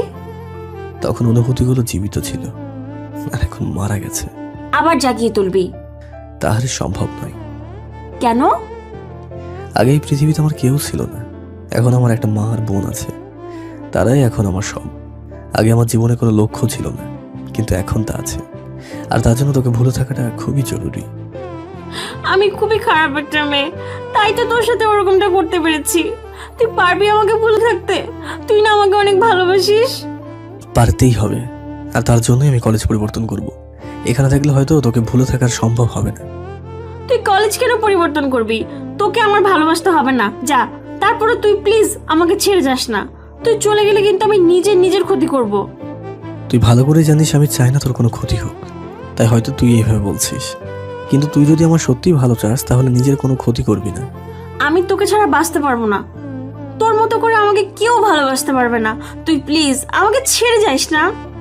যদি কখনো জীবনে বড় হতে পারি তাহলে আবার তোর কাছে ফিরে আসবো, আর যদি না পারি হয়তো আর কোনোদিনও আমাদের দেখা হবে না। আমি তোর ফিরে আসা পর্যন্ত একটা কথাই বলতে চাই, যদি আমাকে সত্যিই চাস তাহলে নিজের কোনো ক্ষতি করবি না, সবসময় ভালো থাকবি, হাসি খুশি থাকবি। তুই অনেক ভালো একটা মেয়ে। এটা বলে সেখান থেকে চলে আসলাম। পিছনে তাকালাম না, জানি আদিবা বেঞ্চের ওপর বসে কাঁদছে। কাঁদুক, কাঁদলে হয়তো কষ্টটা কম হবে। জানি না কখনো আদিবা যোগ্য হতে পারবো কিনা। এখন জীবনের একটাই লক্ষ্য, সেটা হলো ভালো পড়ালেখা করে ভালো চাকরি করা, যাতে পরিবারের খেয়াল রাখতে পারি। যদি কখনো আদিবাদের সমকক্ষ হতে পারি তাহলে ওর কাছে ফিরে আসব, অবহেলিত ভালোবাসার জন্য। আর যদি না পারি তাহলে মুছে ফেলতে হবে জীবন থেকে আদিবার নামক নামটি। বেঞ্চের উপর বসে কাঁদতেছি। আজকে নিজের দোষে রবিকে হারালাম। যখন ও কাছে ছিল তখন বুঝতে পারি নাই, আর এখন দূরে চলে যাওয়ায় কষ্ট পাচ্ছি। জানি না ওকে আর পাবো কিনা। এসব ভাবতেছি আর বেঞ্চের উপর বসে কাঁদতেছি। তখনই মিম আসলো। তোর কি হয়েছে আদিবা? এভাবে বেঞ্চের উপরে বসে কান্না কেন করছিস? আমি অনেক বড় ভুল করে ফেলছি রে, আর সেই ভুলের জন্য আজকে রবি আমাকে ছেড়ে চলে গেছে। কি হয়েছে আমাকে বলতো? মিমকে সব কিছু বললাম। সব শোনার পরে ও বলল, এখন কষ্ট পেয়ে কি লাভ? রবি তোর ফিরে আসবে না। আমরা এমনই, যখন কাছে থাকে তখন তার মূল্য বুঝি না, যখন সে দূরে চলে যায় তখনই তাকে বুঝতে পারি। এখন এভাবে কেঁদে আর কি হবে? যদি ওকে সত্যিই ভালোবাসিস তাহলে ওর জন্য অপেক্ষা করা ছাড়া আর কোনো পথ নেই তোর কাছে। হ্যাঁ, আমি তাই করব। প্রয়োজনে আমি রবির জন্য সারা জীবন অপেক্ষা করব। ওকে যে আমি অনেক ভালোবাসি। তা এখন কান্না থামা, চল তোকে বাসায় দিয়ে আসি। মিম আমাকে বাসায় পৌঁছে দিয়ে গেল। রুমে এসে কান্না করতে লাগলাম। কিছুক্ষণ পর বাবা মা আমার রুমে আসলো। তুই কি অসুস্থ মা? মিম তো কি বাসায় দিয়ে গেল? এ কি, তুই কান্না করছিস কেন? কি হয়েছে মা, আমাদের বল। ও আমাকে ছেড়ে চলে গেছে মা। আমি নিজের ভুলের জন্য ওকে হারালাম। কার কথা বলছিস তুই? মা বাবাকে রবির ব্যাপারে সবকিছু বললাম। ওই ছেলের এত সাহস যে আমার মেয়েকে কষ্ট দেয়? তুই চিন্তা করিস না মা। কিন্তু ও রাজি হবে না বাবা। তুই চিন্তা করিস না মা, রবির সাথেই তোর বিয়ে দিব। তুই শুধু ওর ঠিকানা দে, তা নিয়ে তুই চিন্তা করিস না। আমার মেয়ে কষ্ট পাবে, আর ওই ছেলের জন্য তা আমি হতে দিব না। জানি না আদিবাকে ভুলে থাকতে পারবো কিনা। যতই ওকে ভুলে থাকার চেষ্টা করি ততই আরো বেশি বেশি করে ওকে মনে পড়ে, কিন্তু আমাকে তো ওকে ভুলে থাকতেই হবে। এসব যখনই ভাবছিলাম তখনই মা জিজ্ঞেস করলো, তোকে এমন দেখাচ্ছে কেন বাবা? না তোমার কিছুই হয়নি। তোকে দেখেই বোঝা যাচ্ছে যে তোর কিছু হয়েছে। আর তুই তো আজকে কলেজ থেকেও তাড়াতাড়ি চলে এলি। কিছু হয়ে থাকলে আমাকে বল বাবা। মাকে আদিবার সাথে ঘটে যাওয়া সবকিছুই বললাম। মেয়েটাকে তো অনেক ভালোবাসিস, তাহলে ওর থেকে দূরে কেন চলে এলি? কি করতাম আমি মা, ওদের আর আমাদের মধ্যে আকাশ পাতাল ব্যবধান। ওর বাবা হয়তো কখনোই সম্পর্কটা মেনে নেবে না, মেনে না নেওয়ারই কথা। কোনো বাবাই চাইবে না তার মেয়েকে কোনো গরিব ছেলের সাথে বিয়ে দিতে। এটা তুই বলছিস, হয়তো আদিবার বাবা তার মেয়ের সুখের জন্য রাজি হতো। আর তুই কি পারবি আদিবাকে ভুলে থাকতে? তুই ঠিকই কষ্ট পাবি, আর আমরা চাই না তুই কষ্ট পাস। বিছানায় শুয়ে আছি, তখনই কে যেন দরজায় নক করলো। মা গিয়ে দরজাটা খুলে দিল। কিছুক্ষণ পর আমাকে ডাক দিল। আমি জানতে এসেছি তুমি আদিবাকে ছেড়ে কেন চলে এলে। আমি আদিবাকে ভালোবাসি, আর ভবিষ্যতেও বাসবো। ওর যোগ্য হয়ে ওর কাছে ফিরে আসবো। মানুষের যোগ্যতা তার চরিত্র ফুটে ওঠে, আর তুমি যদি আমাকে অন্য 5টা মেয়ের বাবার মতো ভাবো তাহলে ভুল ভাববে। আমি মোটেই সেরকম না। আমরা এখন পর্যন্ত আদিবার কোনো ইচ্ছা অপূর্ণ রাখিনি। ও যা চাইছে তাই দিয়েছি, ওকে কোনোদিনও কষ্ট পেতে দেয়নি। আর আজকে প্রথমবার কষ্ট পেল শুধু তোমার জন্য। দেখো, আমি চাই তুমি আদিবাকে বিয়ে করো। তোমার পরিচয় জানার দরকার নেই, আমার শুধু তোমাকে জানলেই হবে। মাফ করবেন আমাকে, আমি এখন আদিবাকে বিয়ে করতে পারবো না। আপনি যতটা সহজভাবে বলে দিলেন, জীবনটা আসলে ততটা সহজ নয়। আদিবার 1 মাসে যা খরচ তা আমি 6 মাসেও আয় করতে পারি না। আর এখন আমার যা অবস্থা তাতে আদিবাকে বিয়ে করা একদমই সম্ভব নয়। তুমি আমার অফিসে কাজ করবে, তাহলে তো আর কোনো সমস্যা থাকলো না। কিন্তু আমি কষ্ট না করে কোনো কিছুই পেতে চাই না। কষ্ট না করে পেলে তার কোনো মূল্য থাকে না। আমি আমার যোগ্যতা অনুযায়ী কাজ করব। তুমি তোমার যোগ্যতা অনুসারে আমার অফিসে কাজ করবে, পাশাপাশি লেখাপড়া করবে। দেখো বাবা, আদিবা তোমাকে ছাড়া বাঁচতে পারবে না। ও খুবই আবেগী একটা মেয়ে, খুব অল্পতে মানুষকে বিশ্বাস করে ফেলে। ওকে কোনোদিনও এভাবে কাঁদতে দেখিনি, আজকে প্রথমবার দেখলাম। দয়া করে তুমি রাজি হয়ে যাও। রাজি হয়ে যা বাবা, তুইও তো আদিবাকে ভালোবাসিস। আচ্ছা বেশ, আমি রাজি। তবে আমার একটা শর্ত আছে। কি শর্ত? আপনি আদিবাকে আমার সাথে বিয়ের কথা বলবেন না, এটা ওর জন্য একটা সারপ্রাইজ হবে। তবে আমি চাই তোমরা সকলে আমার দেওয়া বাড়িতে ওঠো, প্লিজ। কিছু মনে করো না, এটা আমি দিব না। অফিস থেকে তোমাকে দেওয়া হবে, আর বিনিময়ে মাসিক টাকা কেটে রাখা হবে তোমার বেতন থেকে। তোমরা সে বাড়িতে উঠবা, সেখানে বিয়ের কার্যক্রম হবে। আচ্ছা ঠিক আছে, তাহলে আমি এখন চলি, কালকে তোমাদের বিয়ে হবে। তারপর আদিবার বাবা চলে গেল, আর আমি শুয়ে শুয়ে ভাবছি কালকেই আমি আদিবাকে আপন করে পাবো। বাবা, রবি কি বললো? ও রাজি হয়নি মা, আমি জেদ করে তোর বিয়ের অন্য এক জায়গায় ঠিক করে ফেলেছি কালকে। এটা তুমি কি করলে বাবা? আমি এই বিয়ে করতে পারবো না। তুই যদি এই বিয়ে না করিস তাহলে আমার মরা মুখ দেখবি, মনে রাখিস কথাটা। আমি গেলাম। এটা কি হয়ে গেল? আমি রবিকে ছাড়া অন্য কাউকে কি করে বিয়ে করব? ও তো আমাকে বলেছিল যে আমার কাছে ফিরে আসবে, কিন্তু এই বিয়ে না করলে বাবা আত্মহত্যা করবে। আমি তা কিছুতেই হতে দিব না। প্রয়োজনে বাবার জন্য নিজের ভালোবাসা বিসর্জন দিব। আজকে আমার বিয়ে, কিন্তু তাতে আমার কোনো খেয়ালই নেই। আমি শুধু রবির কথা ভেবেই চলছি। কার সাথে আমার বিয়ে হচ্ছে তা জানারও ইচ্ছে হচ্ছে না। কবুল বলার সময় রবির মুখটা বারবার চোখের সামনে ভেসে উঠলো। তখনই বাবার কথা মনে পড়ে গেল। তারপর কবুল বলে দিলাম। বাসর ঘরে বসে আছি, শুনেছি দিনটা নাকি মেয়েদের জীবনের শ্রেষ্ঠ রাত, কিন্তু আমার কাছে আজাবের মতো মনে হচ্ছে।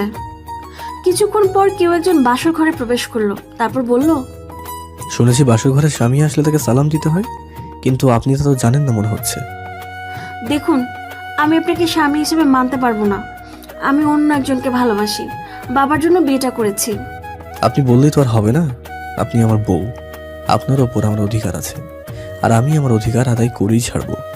দেখুন, ভালো হবে না কিন্তু। যখনই সামনে তাকালাম আমি অবাক রবিকে দেখে। তুমি আমাকে অনেক কষ্ট দিয়েছো, তাই তোমাকে তার শাস্তি দিলাম। তুমি জানো আমি কতটা কষ্ট পেয়েছি? ওকে জড়িয়ে ধরে বললাম, আর কখনো কষ্ট দেব না, তোমাকে অনেক ভালোবাসবো। আমি খুবই দুঃখিত তোমাকে অপমান করার জন্য। দয়া করে আমাকে মাফ করে দাও। এসব কথা এখন বাদ দাও, রাত যে ফুরিয়ে যাচ্ছে। বাসর করবে কখন? আজকে কোনো বাসর হবে না। কেন? তুমি আমাকে কষ্ট দিয়েছো তাই। তুমি বললেই তো আর আমি মানবো না। আমি আমার অধিকার ঠিকই বুঝে নেব, এটা বলে আদিবাকে জড়িয়ে ধরলাম। এই সবাই দেখছে তো, লাইট বন্ধ করো। লাইট বন্ধ করে আদিবাকে নিয়ে সুখের সাগরে পাড়ি দিতে গেলাম।